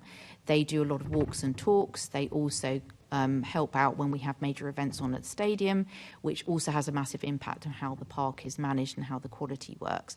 But they also work on a very sort of smaller scale, community-led process where we're really engaging with local people, and so they can see the value of what we're doing and keeping the park to a high quality, so that we get really good feedback from local people as to where something's going wrong and how we should therefore address it as quickly as possible. So, yeah. So obviously I'm responsible for managing the parks in Islington. We have, you mentioned Tooting Common at 92 hectares. Well, we could fit all of our parks into Tooting Common and have a bit to spare. So we have a very different sort of picture. We've had 82 hectares and all, but 120 spaces. So a lot of spaces, a lot of them quite small, but really important to local people. We brought our grounds maintenance service in-house. We have an in-house service, and that's made a big difference in terms of us being able to have influence and make sure our workforce are well paid and have good terms and conditions. So I think that's important. Having the right skill sets, we have an apprenticeship programme, always looking to develop staff. We have work experience placements, trying to get young people to start thinking about horticulture as a career route, because that's not an obvious one for most young people in London. Trying to think also about who comes and works for us. Trying to change the sort of we have grounds maintenance service, like you're sort of. We have a horrible title called Public Realm Operative still, so we're looking to change that so you can actually be get employed gardeners. We changed. We created a new model where we're doing on our housing estates to create a community gardening team and actually advertise for community gardeners, actually working alongside residents to improve quality, and actually started to get a lot more female staff apply and get into those roles and seeing the skill levels drop. So there's a bit of a sort of changing the sort of perception of what a local authority workforce is, that it's a role that is of value, that has some pride in it, and helping staff to develop those sort of skills. And it's not just all about, can I use a chainsaw, can I use a strimmer, but actually, can I use a pair of secateurs and carefully prune a rose bush? So trying to get that skill level up and to bring younger people into the workforce. We work extensively with our Friends of groups and volunteers. So we've got over 40 Friends of groups at parks. So we really sort of nurture and encourage our communities to get involved in a very practical way into parks. And our best parks are, without a shadow of a doubt, those that have got strong Friends of groups who we work in partnership, where the grounds teams will work alongside residents. We have service level agreements in place for some of those Friends of groups that sort of take on, it could be just one bed up to actually most of the parks. So we've got some examples like Arlington Square, Penroe Gardens, where the Friends of group takes on the bulk of the maintenance. We pay them a small service level agreement for doing that. They use that then to buy more plants, so it creates this beautiful sort of cycle of investment back into the spaces. We run our own sort of volunteering programme as well, so we have rangers still in Islington. I think they are a bit of a dying breed across London, but we've managed to retain those because those are really key roles in engaging people into their spaces where they live. We do use Green Flag and In Bloom as a sort of quality mark to help drive improvements. But as Ruth said, that can be a little bit of a two-edged sword, because you focus your resources around those parks where you're trying to get the agreement, and then actually how do you make sure you maintain the standards of those other spaces. We're also very conscious around lots of Friends of groups can tend to be in areas where there's wealth, You know, in the more deprived areas, it's more challenging to get volunteers and engagement. So really focusing our outreach and engagement efforts to support parks and build up communities where there isn't. And volunteering isn't like some sort of free sort of resource to get parks well maintained. Friends of groups and volunteers need to be supported, and we have staff that can do that, work alongside, enabling them to take action. We had an example recently where a Friends of group was speaking at our Friends of Forum. They're about 4 years old now at St John's Gardens in the south of Borough, tiny site, and they were feeding back, the chair was feeding back how they'd been inspired to set up by an encouraging email from our parks manager in the south of the borough. And in the intervening 4 years, she said she'd got 4,000 emails that had gone back and forth. And that's just emails, let alone meetings. So that's a really important aspect of trying to make sure that our parks are well maintained. And obviously it's becoming increasingly challenging to do so with the large number of people that use those spaces and the constraints that we have on our budgets. We're always fighting to sort of protect that, and as inflation costs increase, the costs of actually carrying out that work is going up, and our budgets don't go up at all. So those are proving challenging, but working in partnership is absolutely key for us in terms of good quality parks. Thank you for that. And I think you just prejudged the next question, which was going to be what are the biggest day-to-day challenges. So other than the budgetary pressures you've just mentioned, are there any other challenges you wish to add to that?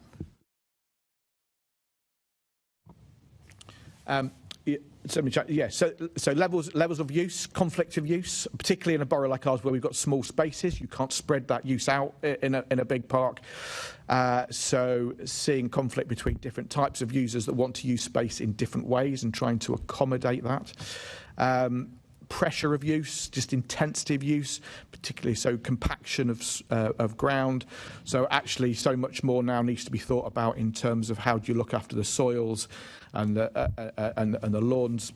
You see that site like Highbury Fields, huge, and then compaction, and we don't have the budgets to do some of the things that we would have liked to done in the past.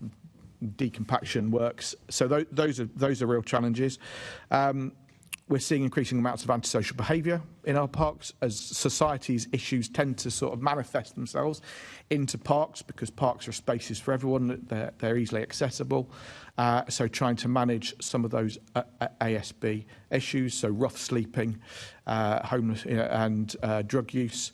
So we work with, we have a contractor called Park Guard Limited that provide us sort of community safety services, trying to proactively outreach and target those hotspot areas and deal with them proactively.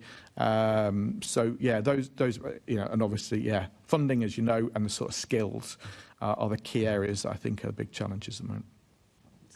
Thank you for that. And then just adding Mark into this, but sticking with you as well, Andrew, on this. How sustainable do you think it is for councils to continue to have to fund park improvements solely from grant funding, because statutory services are now eating up such a huge part of councils' budgets? If I come to you first, Mark, and then we'll go back to Andrew.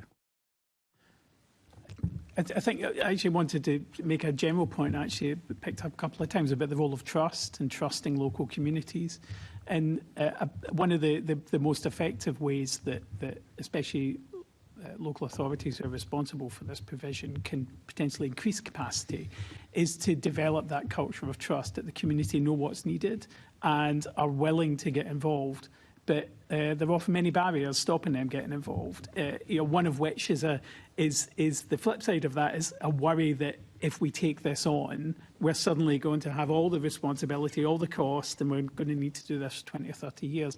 So you're looking at what type of training or support is needed for local authorities to be able to develop that culture of trust and find ways where they can work with their contractors, work with the limited funding they do have to create those sort of, to make sure they target that funding in the right way that creates those opportunities for community involvement and voluntary involvement, which obviously voluntary involvement is often quite piecemeal. It comes people are busy and have busy lives, and you want to sort of create ways that different sectors of the population are able to get involved. How do you get maybe some of the young people who've just come into the room today, how do they get involved in actually some of that development as well? How do you create opportunities for access to resources and skills that might allow community members to do more?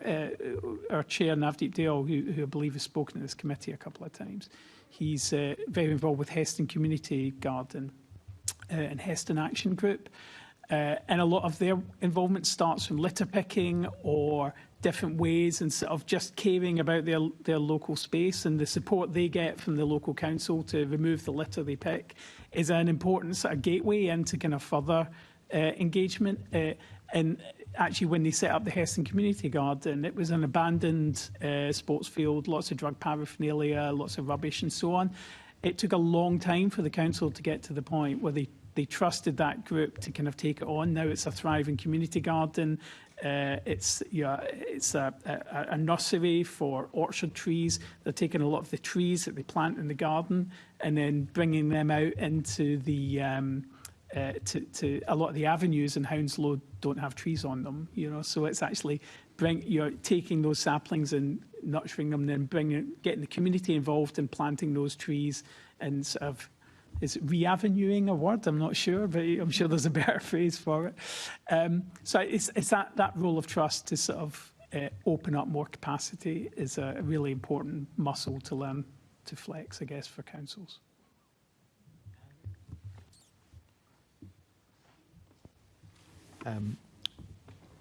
It's probably not really. Grant funding is difficult. It's short term, and often trying to sort of sustain and build community involvement takes time. And you need to say building trust, and we, in terms of improving parks, most of our improvement funds come from community infrastructure levy, SIL, local SIL allocations.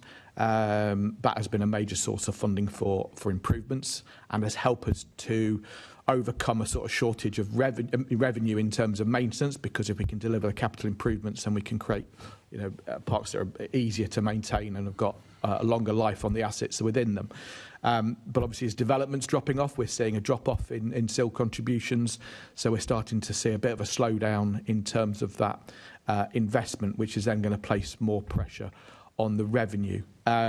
So capital to be able to upgrade playgrounds, for example. Otherwise, if you're relying on revenue funding, you've only got so much of that, and a piece of play equipment comes to the end of its economic life, and it's much harder to find the funds to do that unless you've got capital to do so. We're also seeing an impact of inflation on the viability of projects. The time it takes to get a major sort of regeneration project through planning and through procurement and then to actually delivery, the rate of inflation is then impacting the viability of those projects. So that's a significant challenge at the moment. Grant funding obviously does play an important role, and we try to work very much in partnership with some of our VCS local partners who can lever in additional funding, but providing them, trying to be an enabler and a facilitator to support that. So our role as a local authority, as landowner, can help them to give sort of support in kind contributions to help them match the funding. So we're not just trying to bring money into parks. We're trying to bring money into our partners to enable those, working with local community anchor institutions that can then carry out the maintenance. So it's part of the mix, absolutely, but it's not the whole answer. Thanks very much. We're going to continue on the theme of delivery models and where does the money come from and all of that kind of thing. But before we do, I would like you all to extend a very warm welcome to some students from the Lee Academy Hayley from the Royal Borough of Greenwich, if I can ever pronounce it, who've just joined us in the public gallery. Hello. And there they all are. So we've just for your benefit, Lee students, we spoke with Thames Water earlier on this morning, and we're now asking our current set of expert guests questions about the management of parks and open spaces in London. Who likes going to their local park from your group? One or two hands? Oh, there's someone waving their hand as if they're not quite sure. Well, I think we've got a job on our hands to convince those that are not keen on going to the park that they'd like to do so. But I am actually at this point going to pass over to Assemblymember Prince, who is going to pick up the questioning. Thank you, Chair. Can I ask, I'll start with Andrew, if that's okay. What progress has there been in the 5 years since the Green Spaces Commission in assessing the effectiveness of new delivery models for parks in London?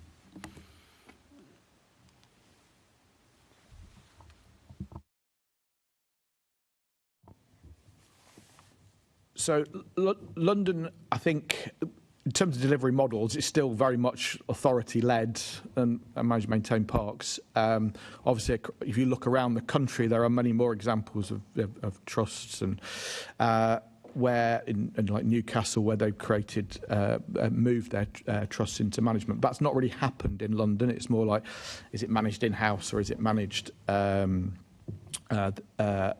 external contract? I think we might now start to see, as we continue with the budget challenges, I think London might need to start asking itself more questions about, are there different models for doing? Can we look at asset transfer for certain sites? And there are examples of that. Bankside Open Space Trust, where other organisations are managing green space independently. So that, I think in that 5 years, that's not really happened. We had a piece of work we looked at. We had funding through the Future Parks Accelerator in Islington. We did a joint project with Camden, where we were looking at, how do we try to do parks differently? We had a focus on parks for health. But what we concluded was that actually it didn't require a different delivery model. It required a different way of working, different skill sets, a partnership approach, and different partnerships, rather than saying actually we needed to create some new innovative model for, we could do that within the existing structures, but we just needed to work differently and think differently in the way that we managed our parks.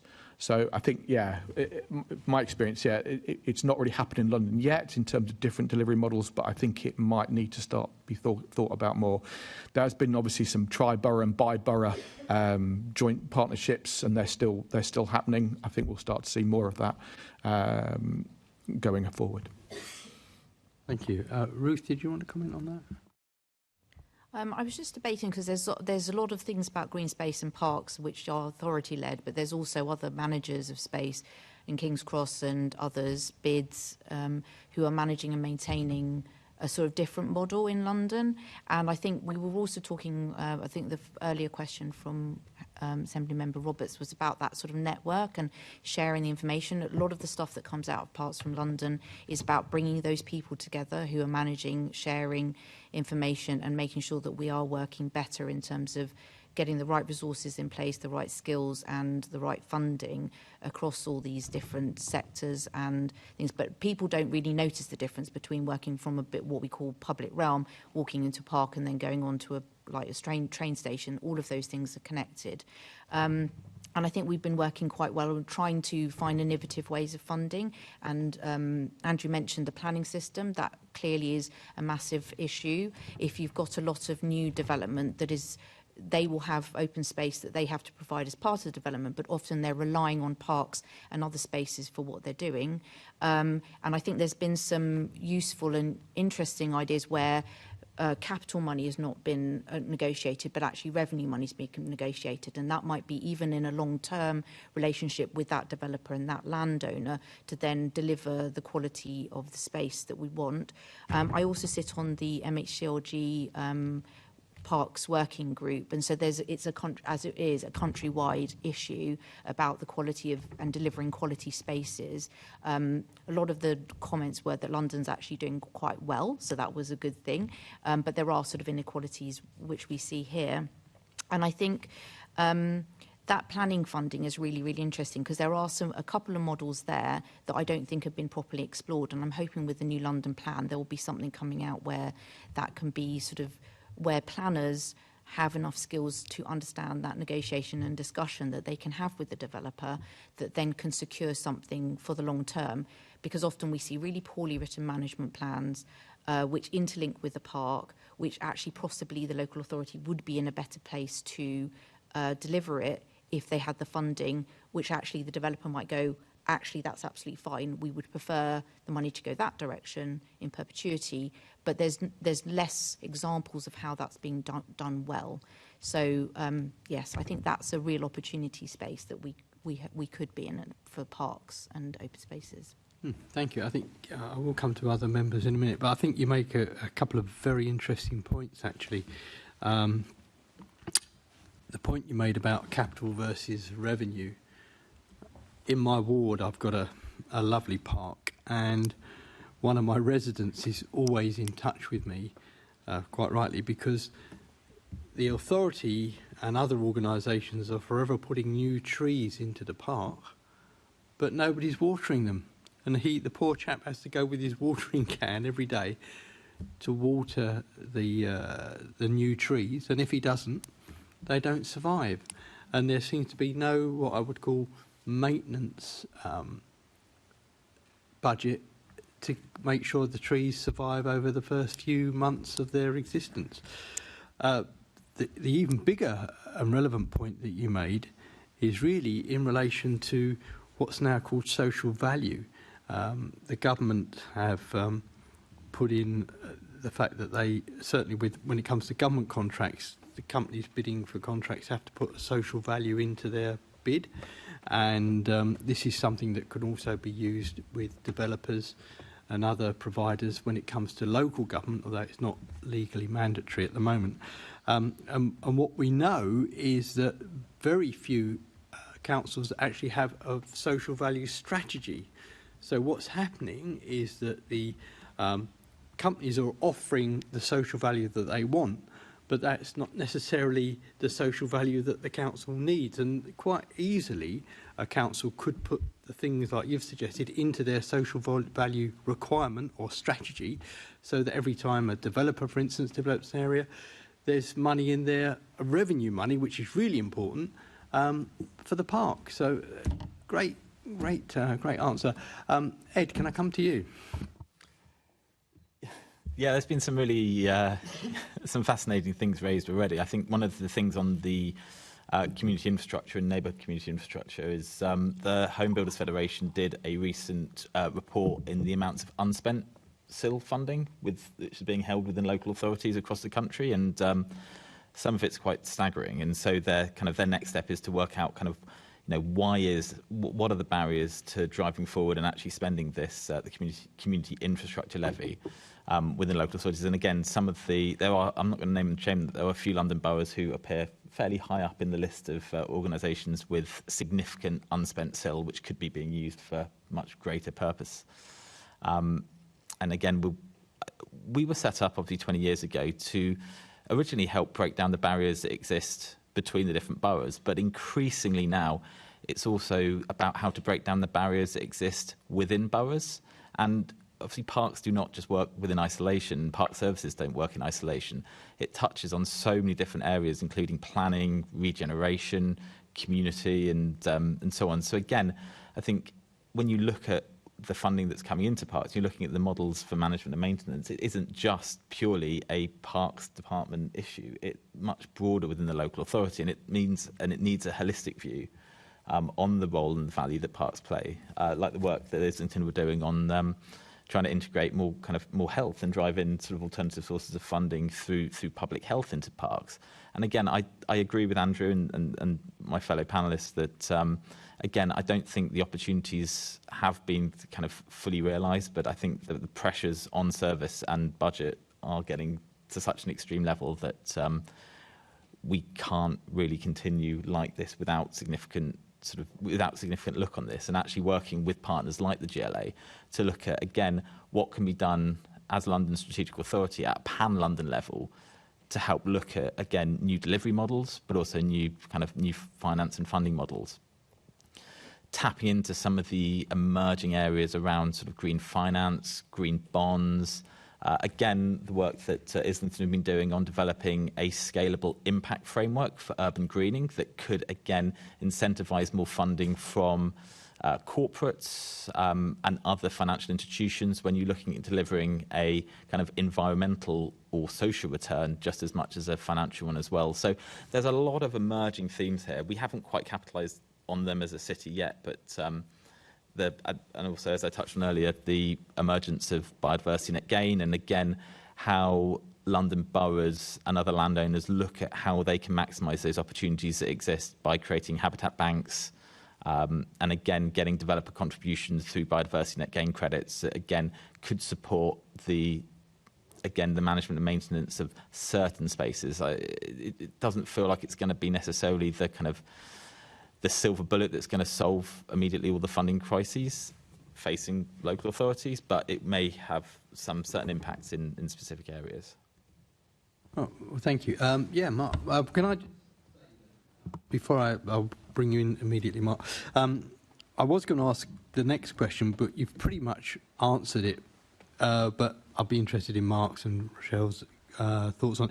And the question was, the Green Space Commission included a recommendation for a parks investment fund for parks and green spaces.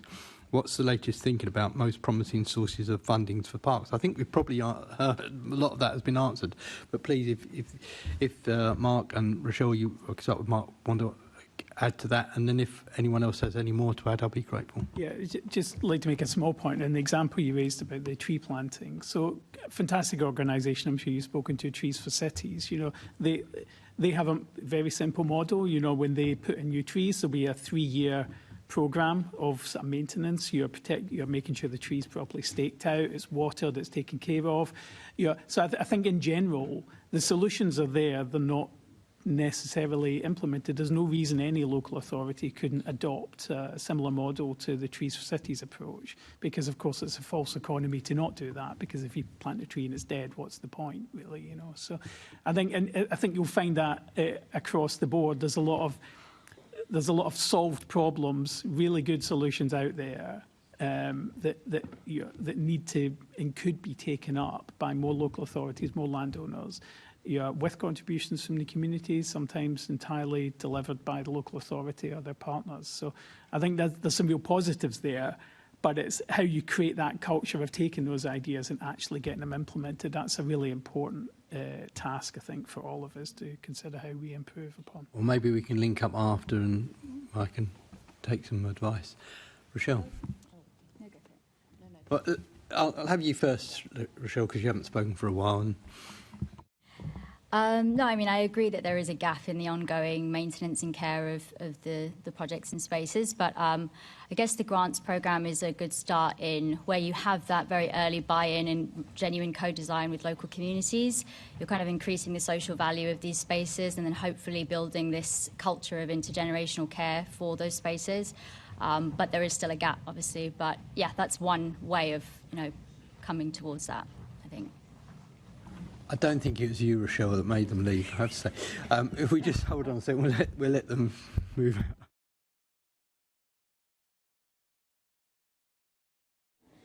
Rochelle, I was just teasing. Could I just... Ruth, yeah, yes, please. Could I just come back? I suppose the SIL things are very interesting. Having been a planning authority ourselves over at LLDC, we were able to have these quite interesting conversations about how SIL money would, but it can't fund revenue, was our planner authority thing. So where local authorities have been able to get a little bit of Section 106 that can run the revenue alongside the SIL to actually deliver the stuff. Also, the thing is, when a development is in place, you want that time to work with your community to co-design some spaces, and you can't do that if it's already been wrapped up and previously designed within the development that has come through the planning process. So there's things where actually we wanted to create a little bit more flexibility about these spaces where you could have the revenue to co-design to deliver something that works so much better for people. We worked with Groundwork London. We worked on a space where we just left the open space in the middle of a sort of square, let the people occupy the properties, work out where the desire lines were, work with them about where they wanted play space, where they wanted kickabout space, where they wanted all of those things. And it was much, much better for the community that we were serving, which was brilliant. Sorry, I'll stop there. Yeah, I agree. I mean, what one person's view is, I mean, you see that a lot of time with walkways where, you know, people walk across the grass because that's the way they're going to walk, and the walkway is in a completely different direction and nobody uses it. But the point about the revenue, which I strongly agree with you, especially about, you know, even just watering the trees, there are other contracts that the councils have. For instance, maybe the people who supply their agency staff, but they're ongoing contracts, so that's where they could get the social value revenue from, because that's an ongoing contract. A developer's really a one-off, and SIL, as you quite rightly say, is just a one-off lump of money. But it's this revenue that we need to tap in, and I think social value is where you can get that revenue from ongoing contracts. I think I've... so I did want to ask a couple of more quick questions. So, do we think that the Mayor should be providing any funding for maintaining parks and green spaces? Andrew? Obviously, the GLA's role... Keith, we think you're poaching into other people's questions a little bit. Question then. Can I ask one more question and that'll be it? Can you be very quick, because we are falling behind? Sorry, it's all my fault. I accept it. Definitely is, yes. Thank you for taking responsibility. Well, Can I just think, put you know, that to I a think vote? we've touched on some really important issues here, actually, about maintenance, because, you know, it's all right saying you're going to plant 2 million trees, but there's no point if they're not maintained. So my last question, I might as well ask it to you, Andrew. It doesn't really matter who I ask it to. The government is proposing to redistribute £700 million of London Council's money to other parts of the country. Do you think that will have an impact on our ability to maintain non-statutory services, or do you think the Mayor should lobby against it? I do feel that we are stepping slightly beyond the area that we invited people here to talk about, talking about the redistribution of rate support grant by the government from here to other parts of the country. I actually think I'm going to move it on, if I may. So the next Assembly member is... Sorry to deprive you of the opportunity to answer. I mean... Well, that's just because his name is Bedford and he wanted it redistributed to Bedford. Anyway, that's just a joke. I'm going to move on to Assembly Member McCartney. Thank you. And my question is to Andrew from Islington. And that's, you were part with Camden of the Future Parks Accelerator project. And I wondered if you could just briefly outline what you learnt from that, and particularly how that joint working actually happened. Yeah, so we were fortunate to be one of 8 authorities across the country. So it was a joint project between ourselves and the Borough of Camden to the Future Parks Accelerator programme. Our project was called Parks for Health, and it was really thinking about going back to the original purpose of parks. They were created by the Victorians as public health assets to tackle health inequalities that were being experienced obviously in London at the time. So we wanted to really rethink, well, what did that mean today? And, you know, with the public health crisis that we face and health inequalities. So we really wanted to look at the role parks have to play in that. How do we make sure our parks have the most health and well-being benefits? What is a healthy park? What does that look like? And you know, and who's using those spaces? How do we ensure that the people that are going to get in most need are going to be able to experience those spaces and get the health benefits from them? Because access to public parks isn't just about a physical, you know, nearness. There are all sorts of barriers to many of our communities that prevent them from stepping foot into a public space. So we had funding, more, I'll call it grant funding, it's more like investment funding to really sort of take stock, to really sort of think through those things and work together as 2 boroughs who share very sort of similar challenges, similar types of space. And to look at a number of areas where we could change that. The physical spaces, what was in those spaces, How did our workforce enable some of those benefits to be realised? And how do we work in partnership with others to put early intervention and prevention right at the heart of what we're doing? Parks are one of those sort of things that they can do so many things. They are brilliant spaces because they can achieve so much, but sometimes are our own worst enemy because we're trying to do everything for everyone and be everything to everybody. So we really said, well, actually, let's focus on tackling health inequalities so that what we do does that. So it's not just about a well-maintained park. That's important because if it's not well maintained and of good quality, people won't come in.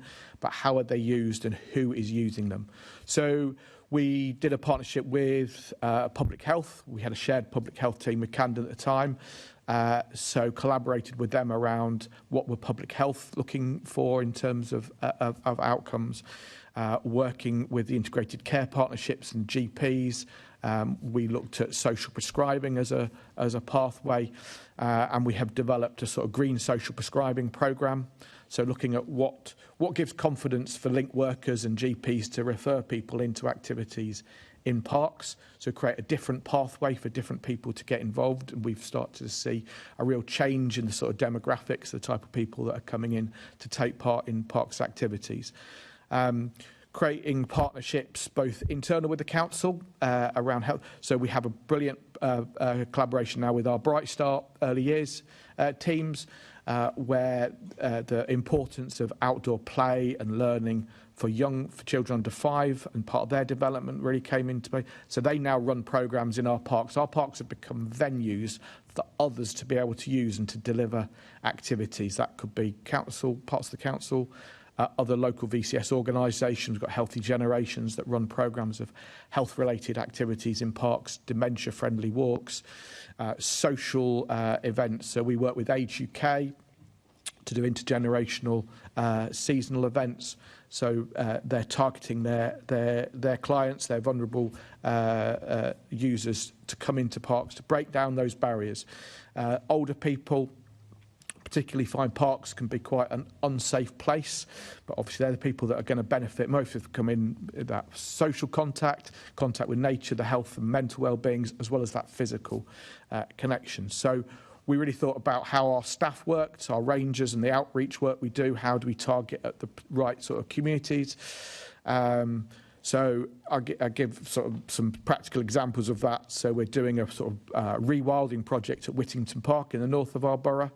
And one of our staff went in to work with the arts group in the local community centre, an older people arts group, so, who'd never gone into the park. They go and do their artwork and show them the pictures. And the centre's literally on the park boundary, but none of those users had ever stepped in. So after a bit of negotiation, our ranger managed to encourage them to come and just try. Let's get out the room and see what the park's like. Once they got in there, it was like an awakening. Suddenly it's like a transformational as they sort of got the confidence to travel just a few distances, and then it was like, oh, can we get to the pond that's just another 20 yards further in and negotiate that, and actually started to awaken childhood memories of nature in their childhood. And that gives them the confidence to come in and use that park, hopefully then on their own. So, those were some of the sort of key learnings. And what it's also done is help us to integrate parks into the wider rest of what the council does. It's almost like a monkey. I said Parks for Health. Everyone knows that and understands it. We did the project during COVID, and obviously COVID changed people's relationships with their local parks in ways that we hadn't really envisaged before, because it was the only place people could go. And it's trying to keep some of that knowledge now. So lots of our services provide, so our coaching service provides their coaching service, not in a room, in a sort of clinical, but they do it in the parks. They meet their clients in the parks and walk them around the parks while they do a coaching session. So it's integrating some of those health-related. It's also helped financially in terms of getting public health funding ring-fenced to some of our posts. So our rangers are funded through ring-fenced public health funding, because that's a ring-fenced grant. It helps, it doesn't give us new money, but it protects it. What it has not done is provided a new income stream. Health is not necessarily yet like a magic silver bullet to help fund parks, because there's lots of investment that so far has gone into like link workers and social prescribing, but not into the activities. And that's the shift we now need to see. Hopefully with the 10-year plan, NHS plan that's just been launched, that is starting now to sort of say, well, actually health prevention and early intervention now is really important. You know, can we start to see some funding flowing into creating those activities? But that's the challenge we found, but it has protected a lot of our resources.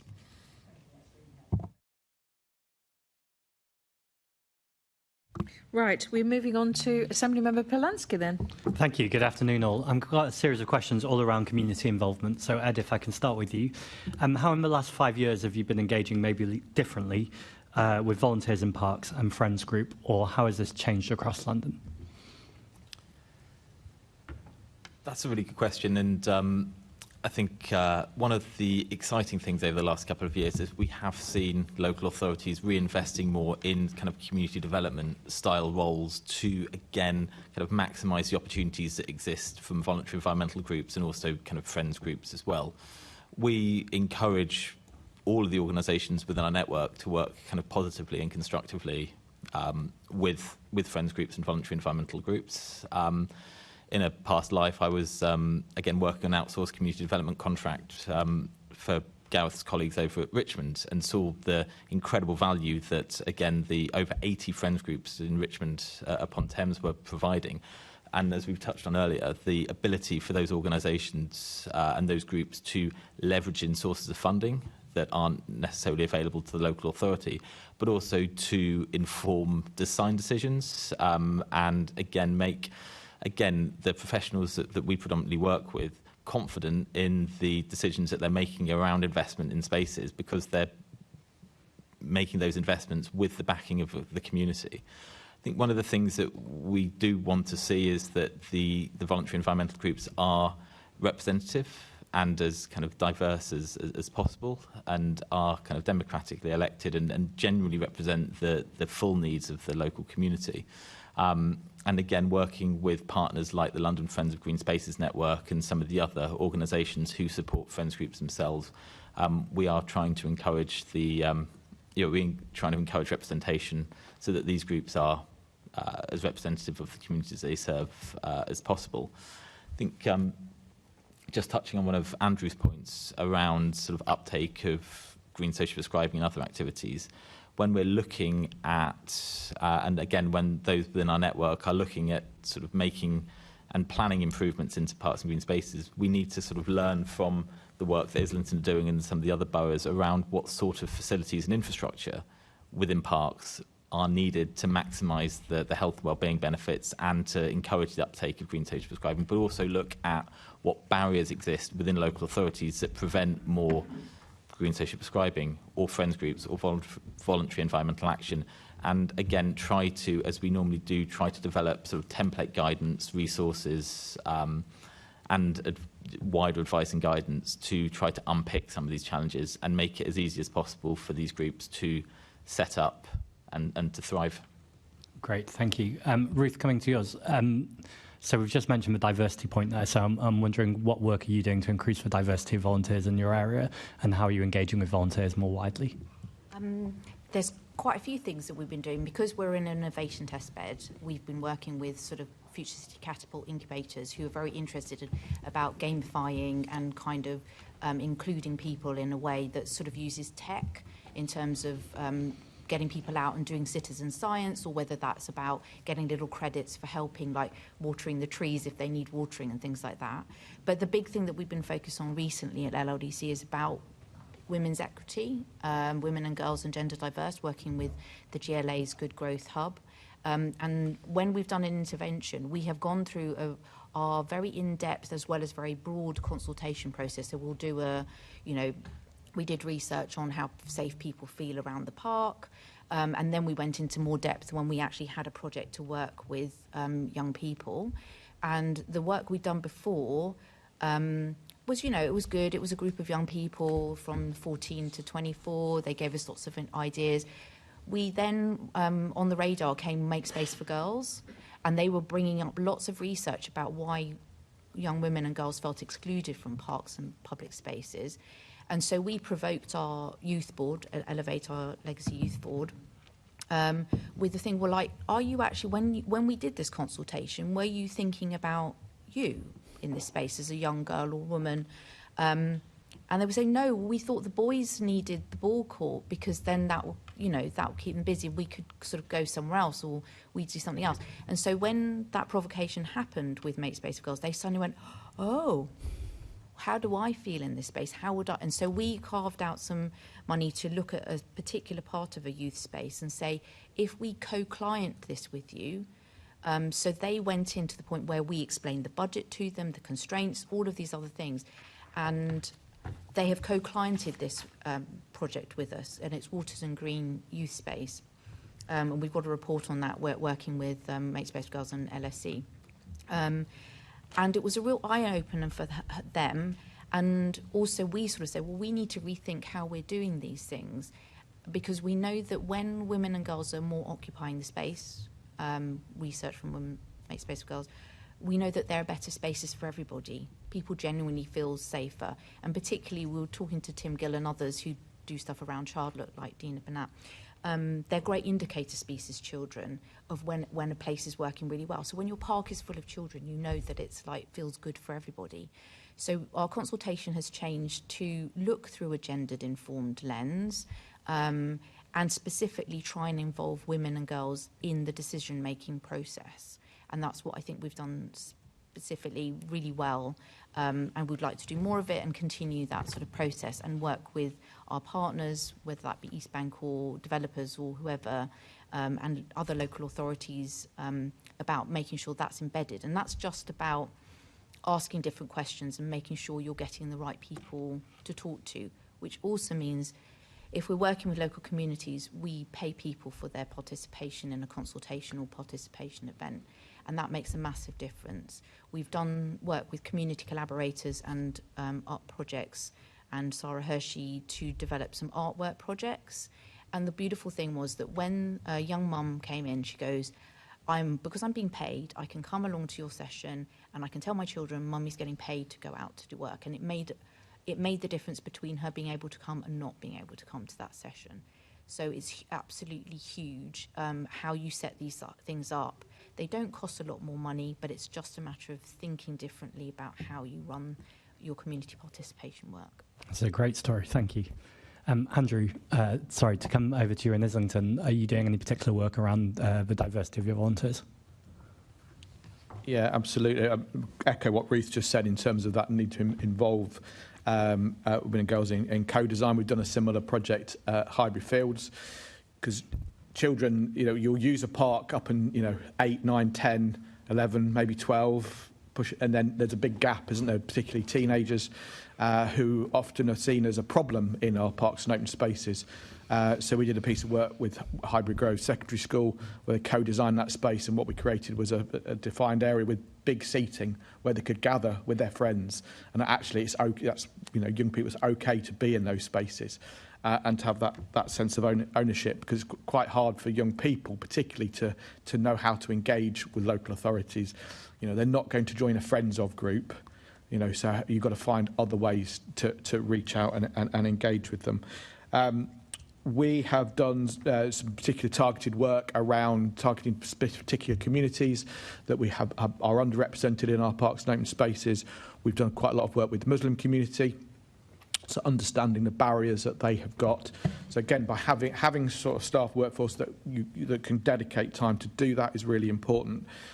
To use partner organisations that are already working with those communities. And so we engaged a group of Muslim women from a particular community group in North of Borough, understood around their issues about dogs were concerning them, that as a mother with children, that actually how long you can spend in the park is, because if you need to get back to pray, to find somewhere to pray. So how do we create spaces where there's access to facilities so they can pray, so they can stay longer in their park with the children? Otherwise, it's just too difficult to fit that into the day. So we also did some work in Islington around climate resilience and how do we make the climate borough. We did a citizen panel.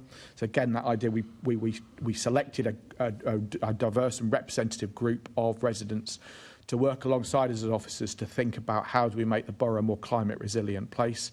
And again, paid people for their time. They took part in and Mark was, part of the city was involved in that process.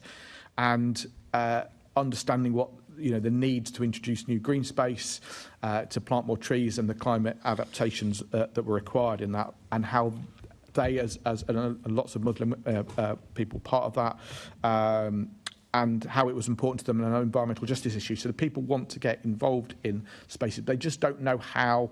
They don't know how to engage with people. So it's that outreach, it's that engagement and talking to people, understanding what those barriers are, and then how do we work to put in practical solutions to overcome them. So let them know which are the dog-free spaces where they can go and not risk being sort of contaminated before prayer. Getting into conversation with people, understanding their needs, and then making changes to do that. Wonderful, thank you. A really strong theme of co-design here. And turning finally to our National Park City crew, Rochelle, could I ask what work are you doing to engage Londoners with our green and blue spaces, and also any specific work around the diversity of the volunteers as well?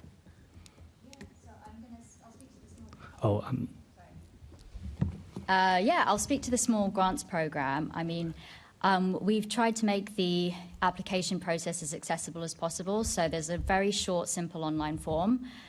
You can also come to me in person in the Visitors Centre, and we can do it face-to-face and over the phone, a video call. So just making sure that it's easy and doable for a wide range of communities. We actively encourage applications from underrepresented groups. So there's actually voluntary self-identification, which is aligned with the DEI data standard framework, which is shared by a couple of funders in the space. I think it's important to track who's applying for the grants and then who's receiving the grants, and to keep checking ourselves on that. And to look at the grant equity and the areas, the specific groups that we might be missing, and then go into why, and then actively do some outreach there. We also have a really amazing partner network. There are amazing grassroots organisations who have created safe spaces. I think of Black Growth, who are a Black British-led grassroots organisation in Croydon, that are doing urban farming and have a community garden, and have now created like a local vegetable box scheme with a pay-it-forward model. There are amazing people who are already doing this work and are really engaged with those communities, have the trust. So I think by supporting them with a grant, we don't want to replace or try to duplicate what they're already doing.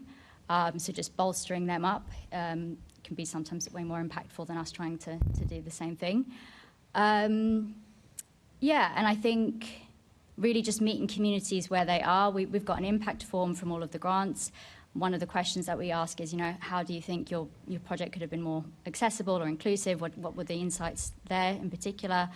It's anything from the day, the time of the event. If you're looking at working class communities, working outside of a 9-to-5 schedule, having childcare options available at an event or a workshop to encourage, mothers and people to kind of come through.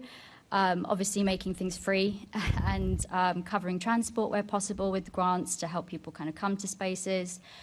And I think even looking at faith calendars, not putting anything in the bang of, right in the middle of Eid or, any other important holidays. And also I think that representation and leadership, you need it to be modelled, and you need to see diversity in decision making and leadership, and to be able to trust that you're not kind of being slotted into something that's already been planned. So I think with a lot of the grants being distributed to people with lived experience, we have people who are wheelchair users, communities of colour, and I think knowing that they are leading the project, they inherently know the context and the nuance that's needed to deliver a safe space, a project that works for that community. So I think that's worked really well so far. Yeah. You got so much into that answer. That was amazing. Yeah. Thank you. Mark, could I ask you finally about rangers? So they've come up a couple of times. Are you doing any work to expand the rangers? Yeah, absolutely. And I'll probably be able to give some. We've mentioned the small grants programme a couple of times. I should probably give some more context for how that intersects with the Ranger programme as a whole. So I joined about 3 years ago, National Park City, and a lot of the work we've been doing over that time has been to really carefully define what's the actual role of London National Park City as an organisation, over and above the wonderful celebration of London as a national park city. What do we actually do day in, day out? And really, we've got that down to two roles. One is celebration, and the second is connect. Because we're, and Rochelle's mentioned a couple of times, we're kind of allergic to duplication of effort, if you like. London is such a vibrant place, such an active voluntary community, so many things already happening. By far the biggest part of what we do is just to recognise and platform and celebrate the good work that's already happening in different parts of London. And then in doing that, make sure that we can do whatever we possibly can to transfer that knowledge and make it shareable, copyable. How can I take this wonderful idea and apply it to my street and neighbourhood? And really, I think the biggest thing that I've come to understand about the role of London National Park City is how it becomes really powerful when it's translated to a local level, to the street and neighbourhood level. When you help those communities really kind of take the lead, when you're actually bringing that National Park City thinking and applying it to the very urban and very sort of grey areas that would really benefit from becoming greener, healthier and wilder. And the second thing we do is the connecting those groups together, and that's really where the Ranger programme comes in. So we currently have 130 active Rangers. Most of those Rangers are people who are already quite active in their community. We're really looking for people who are, predominantly the people who are already running the community gardens or the allotments or planting orchard trees or leading walks and talks and workshops. But often that work is very fragmented, very singular and lonely, and actually by being able to connect those people together, create opportunities for peer learning and sharing knowledge within that community, you can start to weave some of those community groups together and start to really build a sort of package of action for those streets and neighbourhoods. And that's really where the Small Grants programme comes in. So we were fortunate to be an early recipient of the Green Roots Fund. We received just about £100,000 to launch our Small Grants programme. We'd originally done some trials on the Small Grants programme with small amounts of corporate funding last year. And really what we do is we provide grants of between £250 to £1,000, mainly for projects led by Rangers. So the Rangers we already know who they are, they're trusted, they're already community champions, they've been through an induction process, so there's a high degree of trust and engagement there already. So it really streamlines our ability to push out relatively small amounts of money to those Rangers for really impactful projects. So the grants are usually spent for any of that barrier breaking stuff that allows a project to happen. Maybe it's buying tools or resources or renting a space or getting some training or whatever it might be that allows those projects to happen. So we're really looking to both scale up over the next few years the number of Rangers. The long-term ambition, we'd love to have a Ranger in every ward of London, probably about 700 Rangers. That would be fantastic. We're not going to get there in a hurry. I think we're really sort of one of the key approaches we're taking is doing this borough by borough. So we've got 2 boroughs we've started working with in the past 9 months. First, Hounslow. Second, we're about to start working in Westminster, where they're providing match funding for Ranger Coordinator to help support the volunteer community, and then match funding for the Small Grants programme as well. I'd certainly say the Green Roots grant has been transformational in our ability to roll out that Small Grants programme. We aim to give an absolute minimum of 70% of that money re-granted out through Small Grants, more if we can do. Really key to that is leverage, how we can use that important grant funding, and I think this actually maybe better answers Member Terrell's question from earlier, how we use the leverage of grant funding to bring in new money from other sources. It's super early days. Probably the biggest thing we're trying to do with this programme over the first 15 months is we want to learn as much as we can about what works, recognising there's already been a lot of small grants programmes from different organisations in London over the years. There's a lot of good knowledge we can draw upon and really look at how we can build upon that, because we want to come out of that first 15 months with a programme that's trusted, scalable. We know what works, we know how to reach more people, we know how to involve existing groups as much as possible. So it's a really exciting time. I think we've got much more clarity in the role of London National Park City than we did have a couple of years ago about the practical role we can play. I think there's a good model coming out, but it's tiny in comparison to the scale of the challenges. And you're looking at how we can build that model in a way that can really rapidly scale up over the next couple of years is a really exciting opportunity. It's quite daunting as well because of all the conversation we've had about the lack of funding and lack of support more generally.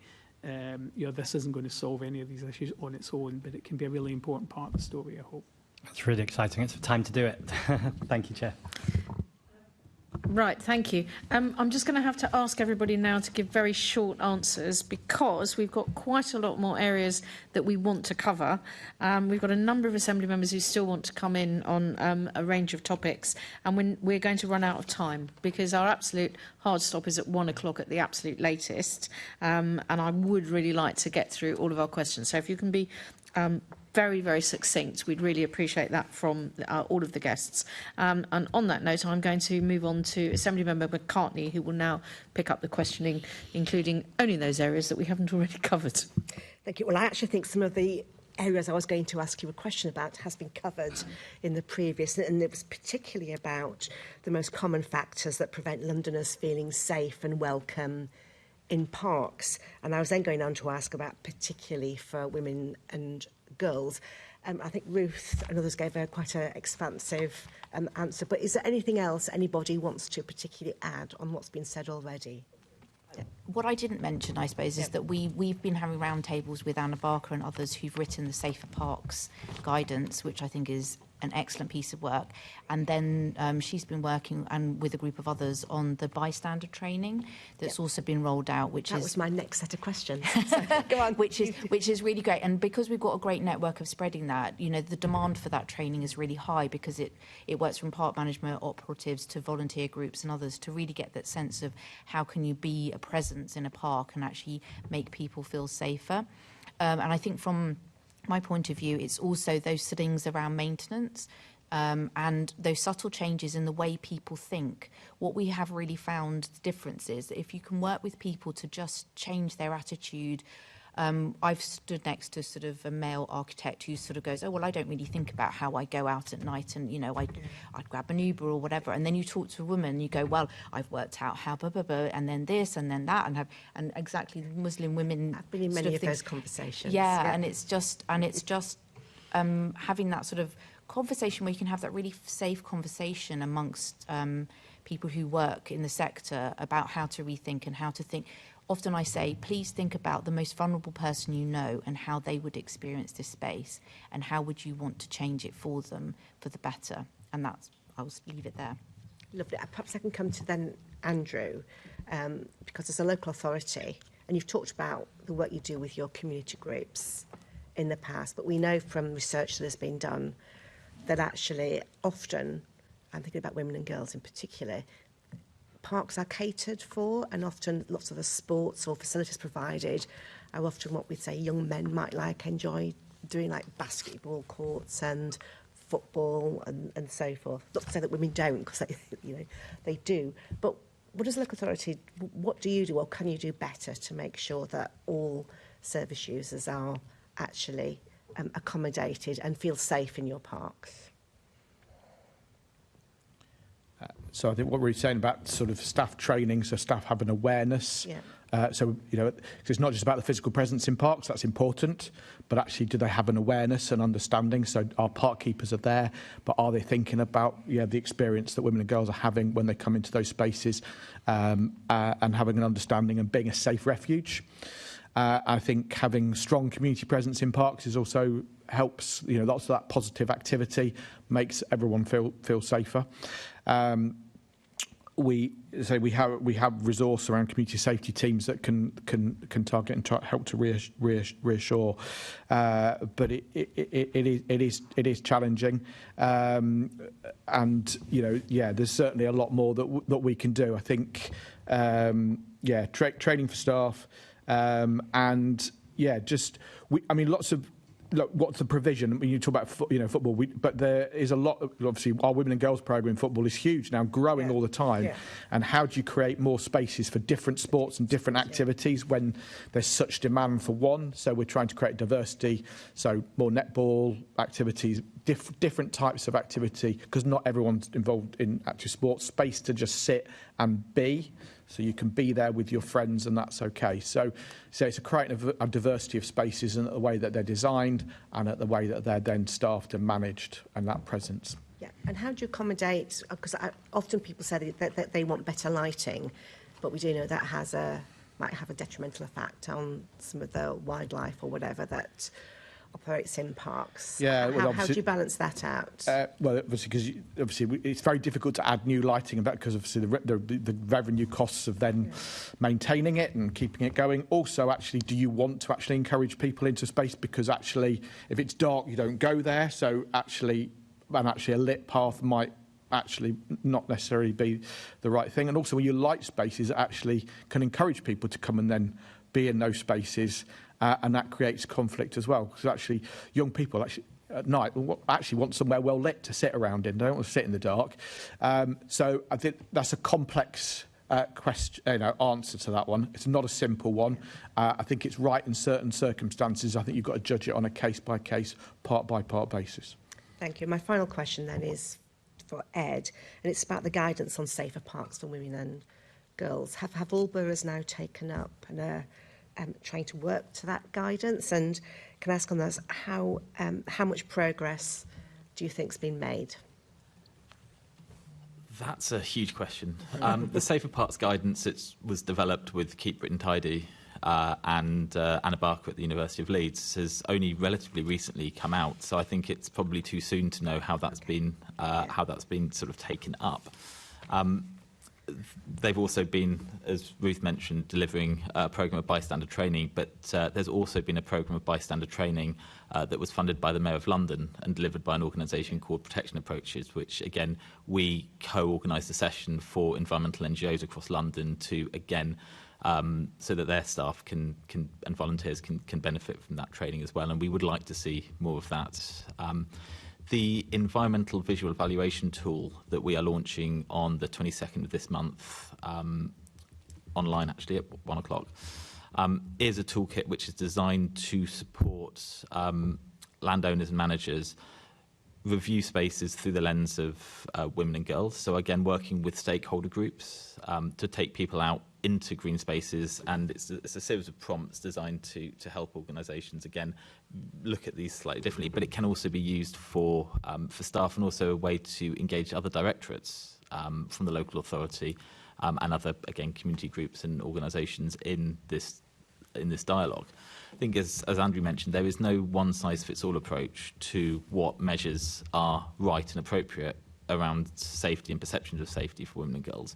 But through utilising this tool, we're hopeful that, again, it will provide an evidence base, and it won't just be something that's undertaken once, but something that can be taken, can be acted on, using the Safer Parks guidance, which is, again, whereas ours is much more about kind of looking at what and trying to look at what measures could be implemented. The Safer Parks guidance is a lot more specific around the types of measures that could be in place. And then we're hopeful that, again, this will form a long-term strategy for local authorities and other land managers. They can come back and continually reassess, continually gather data, and use the data that's collected to inform better decision-making, but also leveraging in and ring-fencing funding for these sort of activities to take place longer term. Thank you. That's really helpful. Thank you, Chair. Thank you. I'm going to move on to Assemblymember Mahfouz. Thank you, Chair. Primarily probably to Ed and to Andrew with these questions, but I think, Ruth, I'm sure you'll have something to say as well. And I'm going to come at it from the point of view of starting off by saying there are always multiple demands on our park spaces, from the informal, in terms of obviously public health and sports, informal play, relaxation, dog walking, through to other sports, through to formal, of course. We've got cafes, we've got playgrounds, museums, zoos, sports facilities that obviously dominate the LRDC park space. My own election count took part in a park more recently, and of course, parks have a long history of hosting events and festivals. In my own Walpole Park, we've had 40 plus years of the Jazz Festival operating there. You're very welcome to join this summer as well. But we're seeing more and more of those festivals and events being hosted in our parks. There's a greater demand for that. And clearly, whilst there are additional costs in terms of maintenance, it brings in a substantial additional revenue to local parks on an ongoing basis to help pay for the other maintenance costs of maybe the smaller parks and so on. How important is that going forward in terms of seeing these festivals? Are they inevitable? And what do we need to do as part of that? Perhaps start with yourself, Andrew. I think festivals in parks are a really good thing, actually. They need to be balanced, but they bring in a different demographic of user. And I think they have a role to play. I think that obviously the challenge comes around sort of the difference between community events that are, and more commercial events. They do bring in an important source of income. So we have an income line for events that helps to support the budget. So I think they are going to be they are part of the picture of London's parks and should be, because they provide an important venue for them. But obviously there is a bit of a pushback against that. The perceived commercialisation of public space and the limits of that. Obviously, there are constraints in place in terms of planning. 28 days or without really for a planning consent. So if you go over that, you need planning permission. So that provides some control. So I think it's about trying to work with communities. Certain sites tend to take the pressure. So for us, we've only got a certain few key sites where are the ones that tend to take the brunt, but they are an important source of revenue and an important source of the cultural richness of our borough and of London, that we have open space events going on. So I think they're important culturally and financially. I'd agree with that statement, Andrew. Ed? Yeah, I'd echo that. And I know there are organisations like the National Outdoor Events Association that, again, take a very proactive approach in kind of lobbying and promoting the benefits that these spaces and these events have. In 2017, we developed with members of our, at the time, Outdoor Events Action Group, a list of recommendations to, again, support land managers, address the rising demand for large-scale commercial events to generate more commercial revenue, and, again, kind of balance frequency, size and impact on regular park usage. Off the back of that, and that's freely available on the resources hub of our website, after that we developed, again in conjunction with a number of London boroughs, an outdoor events policy template that land managers can adopt and adapt to help build a sort of sustainable and environmentally friendly programme of outdoor events, but also provide clear guidance to event organisers to minimise and mitigate against the negative impact of events as well. And one of the things that we strongly promote is the ring fencing of income that comes in through commercial events to the park service. A number of boroughs, including Islington, ring fence 100% of income from major events to the park service. Some, unfortunately, don't top up anything, so it goes into the main kind of council coffers. Some secure a fixed amount per major event, and then there's a sliding scale between the other boroughs from 10%, 30% and up, really. So it really is very variable, but we strongly promote the ring fencing of income from major events to support the park service. And I guess whilst we talk about income generated, in the majority of cases, the money ring fenced is primarily used for offsetting expenditure and compensating for the budget cuts elsewhere as well. So whilst we talk about income, it's really just about trying to secure the budgets. And I just sort of would say that I agree with my colleagues here. And from a Royal Parks point of view, I remember we did an awful lot of work on an event strategy because We knew that there was a lot of upset about the amount of time that Hyde Park Parade Ground was out of action. And I know that there's a really good relationship with the local residents because they know how much Winter Wonderland actually brings into maintaining all of the Royal Parks. And certainly from our point of view at Queen Elizabeth Olympic Park, our events team is funded through commercial events, but it means that they can do some really, really wonderful outreach and community work, which invites, as Andrew says, a different community into us and creates that invitation and that inclusion. And I think, Sorry, can I just quickly add, one of our events, regular events, Clerkenwell Design Week, actually now funds a full-time ranger role in the south of the borough because we've managed to get a long-time established agreement with them. So that provides year-round then support and activity for other events. So it is another source of income, not just, directly. I mean, clearly one of the benefits you've talked about is about bringing new people into those spaces, particularly of a diverse background, and certainly with the types of events we've got. I know locally in my patch, but certainly across London, it really brings in all sorts of people that wouldn't otherwise be benefiting from those spaces. There's the challenge, of course, of balancing that against the biodiversity needs and the wildlife that also, obviously, to which these spaces are home to. Perhaps, Ed, you talked about some of that good practice that you've looked to codify. How do you go about bringing about that balance? Again, it's probably not for us to dictate. It's more about the guidance that we have is taken on, and again, sort of decisions are made on a case-by-case basis within London boroughs. Every site is different. Every site has different levels of kind of ecological value, biodiversity value, and whilst we again recommend that where major events are going to be scheduled, that they are positioned in spaces which have the kind of the least impact on biodiversity and ecology. But again, boroughs and other land managers are free to obviously position things kind of where they want based on their own sort of specific needs. So whilst we can't dictate it, we can just recommend based on the guidance that we publish.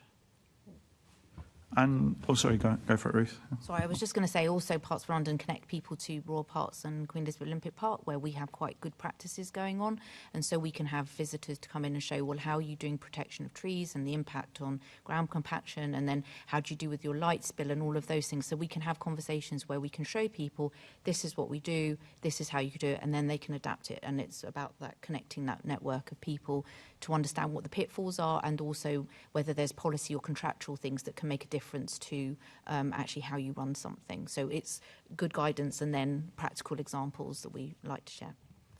That's very true. And I think most summers we run at least some sort of workshop or event on mitigating against the operational challenges of delivering events in parks, and especially around sort of reinstatement of grassland and actually kind of how to ensure that that where sites are being used, they are being restored effectively as well, and again mandating or trying to promote the ring fencing of some income from the events organisers to go into the reinstatement of the parkland post event.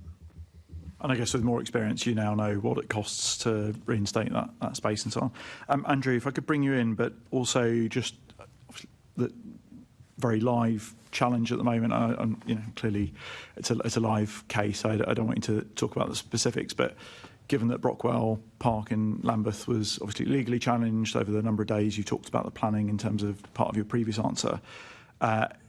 How does that pose itself as a risk to, from a local authority point of view, in terms of how you go forward?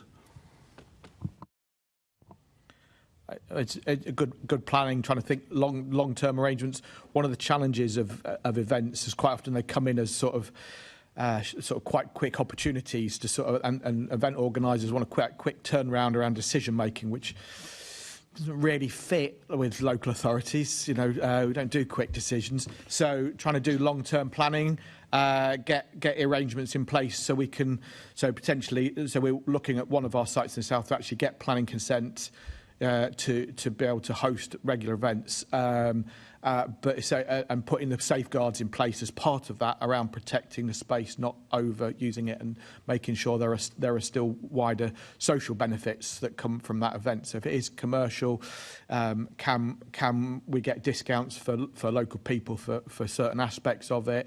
Are there other benefits that can come? So the South of Borough looking at sort of more corporate events, but actually can they provide a sort of day where our older people get to come and use those facilities? Or so there's lots of ways that we can look to sort of make sure those events have benefit still. But yeah, longer term planning is going to be key in building up those relationships with the event organisers. So we are exploring whether we can do a little bit more in that space and be a bit more planning and rather than reactive, and actually be proactive in trying to secure long-term relationships with event organisers. And just on that point, my final question really, I guess, in terms of the environmental impact of people coming to and from those events themselves. Certainly when I used to see people would be driving to events, and now I see far more people travelling by public transport and using e-bikes and what have you in order to get to those events and go back home safely. How does that get built into the decisions that you make around which events get hosted? Andrew, perhaps. Yeah, so we'd require event organisers to look at a transport plan as part of that, of their overall sort of event strategy, and how they sort of manage and encourage people to travel by public transport. Obviously, as a central London borough, that's it's easier for us because it's much easier to come by public transport than it is to try and park in Islington.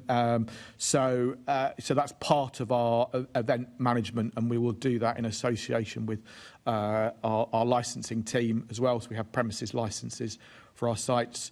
So we want to make sure we protect those premises licences and they don't get challenged. So it's in our interest to make sure those events are well managed and don't impact our residents disproportionately. Just one sort of detailed note is like, how are they going to provide cycle parking in the right place that feels safe for people to use? We try and question that. And second that, yeah. Just the final point of this, and I'm not going to talk about the open Lambeth case, but this isn't the first time that Lambeth have been questioned about sort of major events on their spaces, and actually a planning inspectorate inquiry was held back in the summer of 2023 around Festival Public and Clapham Common. The Secretary of State appointed inspector has again published a quite detailed report on the pros and cons of major events happening on Clapham Common, and although it's very site specific, there are quite a lot of takeaways that you can apply in other spaces as well. So again, this is kind of freely available online, but it is quite hard to find. So again, if you want me to send it to you, then I'm more than happy to. But it breaks down very succinctly the pros and cons of major events, and at that point kind of ruled sort of overwhelmingly in Lambeth's favour for continuing to host large-scale events on Clapham Common for exactly the reasons that kind of we've laid out today, and the much wider kind of economic and social value that these spaces have. Yes, please, and thanks very much. Thank you. I think that's a really valuable discussion. It's quite clear that there's a lot of expertise at the table here and some very interesting points that have been drawn out by different Assembly members. And it seems clear that you need a really good noise plan, you need a really good lighting plan, you need a really good transport plan. You need to go to the licensing committee if you want to have alcohol served, and also about the issues to do with noise. Minimising the length of the event, I think, actually is a really important issue for very locally based people, so that you don't have an extended setup and an extended D-rig. And then also, when I say the length of the event, very late at night, I think also is very annoying for people, because people are then going to travel home very late, even later than when the event finishes. Maximising the amount of money that comes into the relevant parks budgets, I think I was hearing that as well, and then minimising the impacts on nature, because we can see that the cultural richness and bringing people into parks are good things, but you do have to be aware of all these areas that can become problem areas. So some really interesting thoughts there that may come into our recommendations after we've finished today's meeting. I'm going to move on to Assembly Member Polanski, who's now going to pick up some further points. Thank you. Mark, so you'll be very aware that we've got a new London plan coming, and the Mayor's set out his Towards a New London Plan consultation. In there, there's various kind of wishes to measure demand on parks, for quality of parks, and also the distance from where people live. So my question is this a good idea? And do you have any ideas of what would be meaningful ways of measuring these things? Short answers, you see. I think, first of all, is it a good thing? I think anything that draws attention to the need for high-quality green and blue spaces close to where people live has got to be a good thing. I think I think there's I think one thing that's come across is the diversity of use and diversity of what good looks like. I think you are going to mean different things to different communities across London as well. So as long as it's, I think it would be dangerous to end up having a sort of one-size-fits-all expectation of all parks and all green spaces all over London, from use and the type of habitats environment that's created.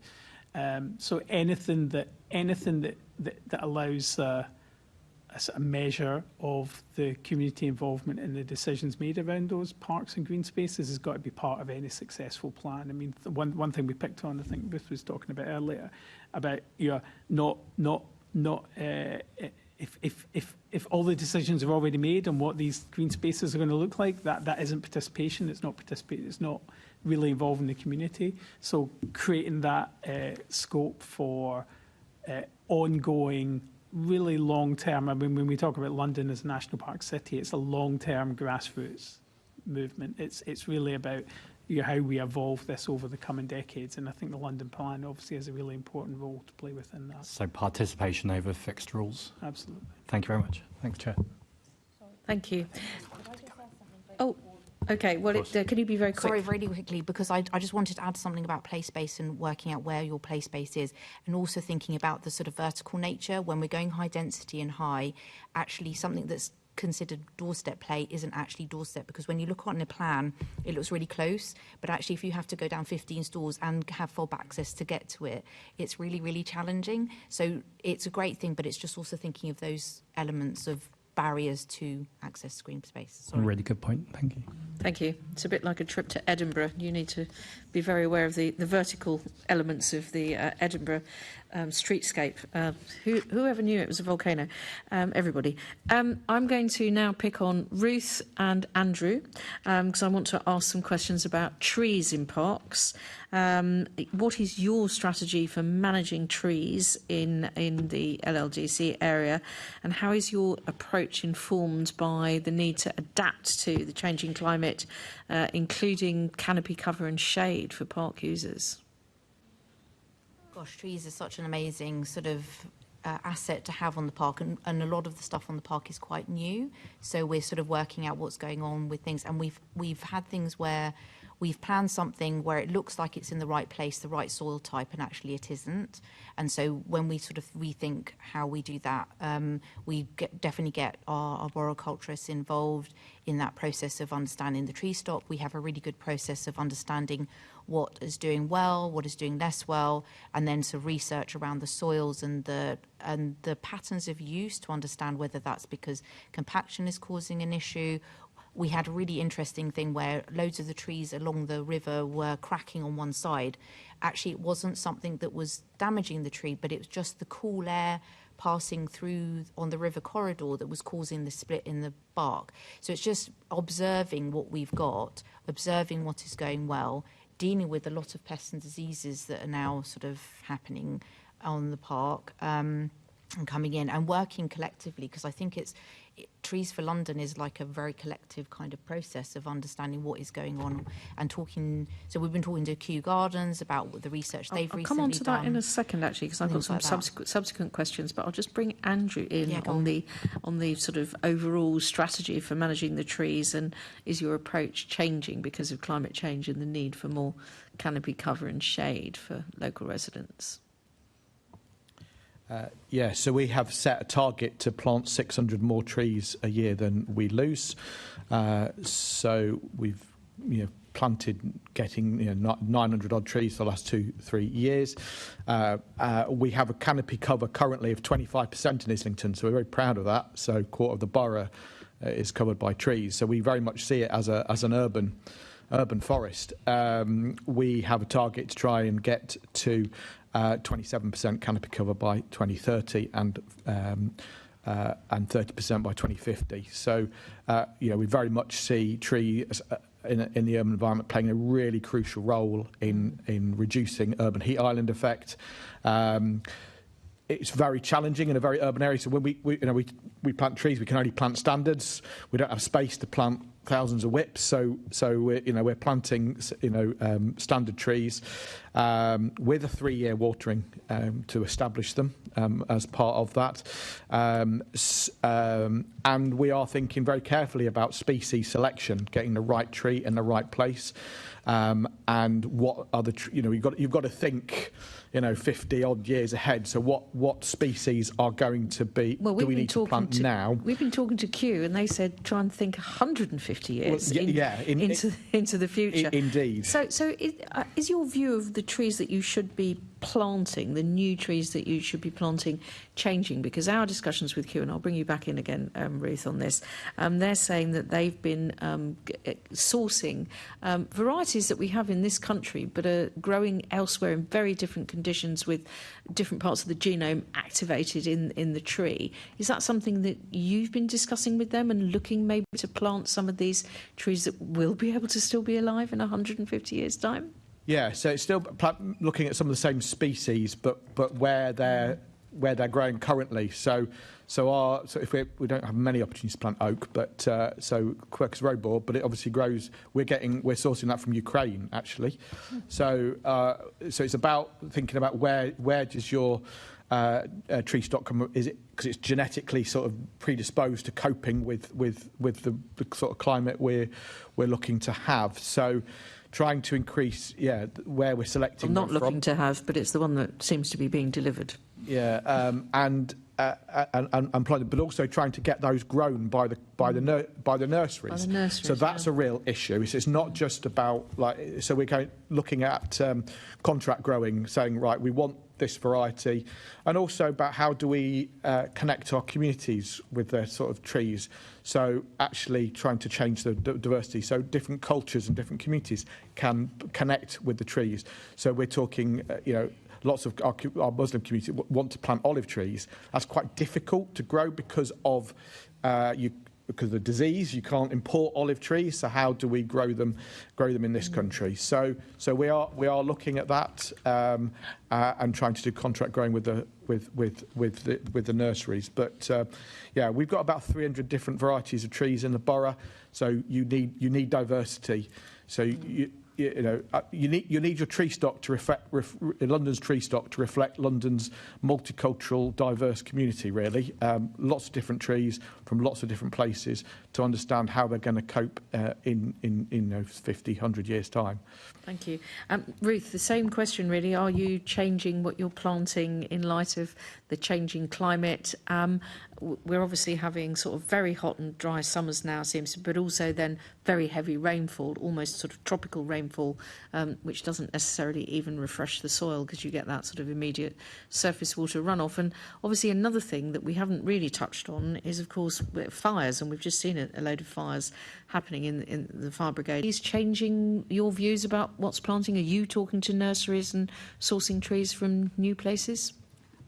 Yes, we're doing a bit of that, and we've also been working with Elms for London because they've been sort of doing some work on sort of species-resistant stock, and also we know that those trees can get to real scale to create enough canopy cover that actually creates all that shade and all that benefit that people who visit the park, and actually if we can find actually places in our master plan where you can actually get a tree of that size in, we're trying to manipulate things so that that's possible. So yes, we are. Thank you. Thank you very much. That's really helpful. I'm going to come back to Assemblymember Mahfouz, and then after that we have some final questions from Assemblymember Polanski. Thank you very much. Conscious of time, so just feel free in terms of deciding between yourselves who wants to come in and how quickly you want to answer it. But we have, of course, just had, during Climate Action Week, the announcement of the new Green Roots Fund to improve both green and blue spaces across London. The question I think one of my colleagues was trying to ask earlier, and so how important is that in terms of the mix of funding that are available is available for improving our parks from your point of view? Who'd like to come in on that? Yeah, Mark. I mean, just to reiterate a point I made already, that the funding, the early funding we received from the Green Roots Fund, we're using that as leverage to bring in more match funding to showcase what's possible, and also the flexibility of it to be able to explore and get to the right solution before we then go out and seek larger amounts of funding. That's a really important aspect of grant funding in general, and I would hope the Green Roots Fund in particular. Actually, I was going to ask as well about that flexibility that's been built into the new system. So, not previously it was obviously a number of different pots and quite prescriptive about how it was being spent, whereas this one is far more flexible, both in terms of how you spend it, but also the amounts of money that are available. How do you see that, Ed? Yeah. I think that's a really positive move, and I think ourselves, like others, are delighted to see the launch of the Green Roots Fund. I'm hopeful that the more less prescriptive requirements on where it's spent means that organisations will come forward with bids for sort of capacity building programmes and potentially programmes to, as we touched on earlier, kind of unpick some of the more strategic issues facing green space, as well as just kind of localised sort of green space improvement works. But again, alongside the work of the fund, we would like obviously to see the GLA ring-fence funding for some of the more kind of pan-London strategic kind of high level, try to unpick some of the challenges at that kind of high level strategic view that affect land managers across London, as well as the localised projects as well. So you'd see that as potentially as a sort of consortium bid, or a pan-London organisation applying for that sort of funding? Yeah, we were talking about, again, kind of unpicking some of those kind of challenges around models of management and maintenance and finance, and actually how to underpin all of this stuff with new finance models.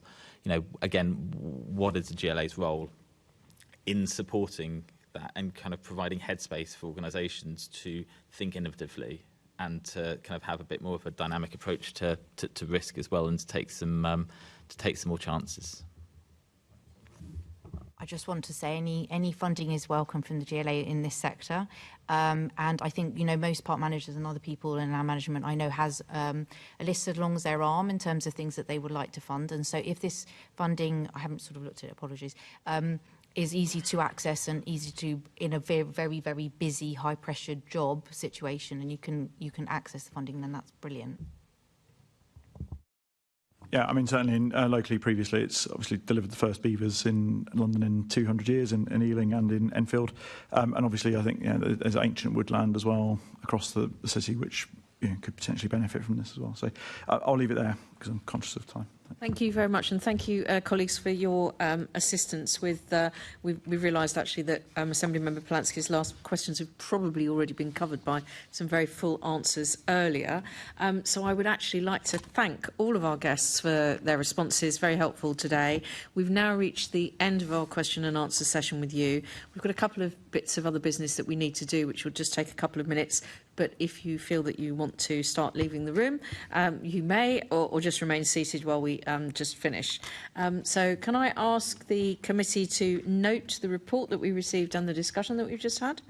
Thank you. Could you also delegate authority to me as chair in consultation with party group lead members to agree any outputs arising from the discussions today? Is that agreed? Thank you. Just moving on to the next item on the agenda, the Environment Committee work programme on pages 85 to 88 of the agenda. Can I ask the committee to note the work programme? Thank you. And the additional activity undertaken, namely, are very successful, if I may say so, and I obviously personally arranged the weather, site visit to Kew Gardens on the 20th of June. Excellent weather. It was a very good visit. And finally, the date of our next meeting is going to be not until the 17th of September at 2 p.m. in this very place in City Hall. There is no other business that I consider to be urgent. This meeting is closed. Thank you. Thank you.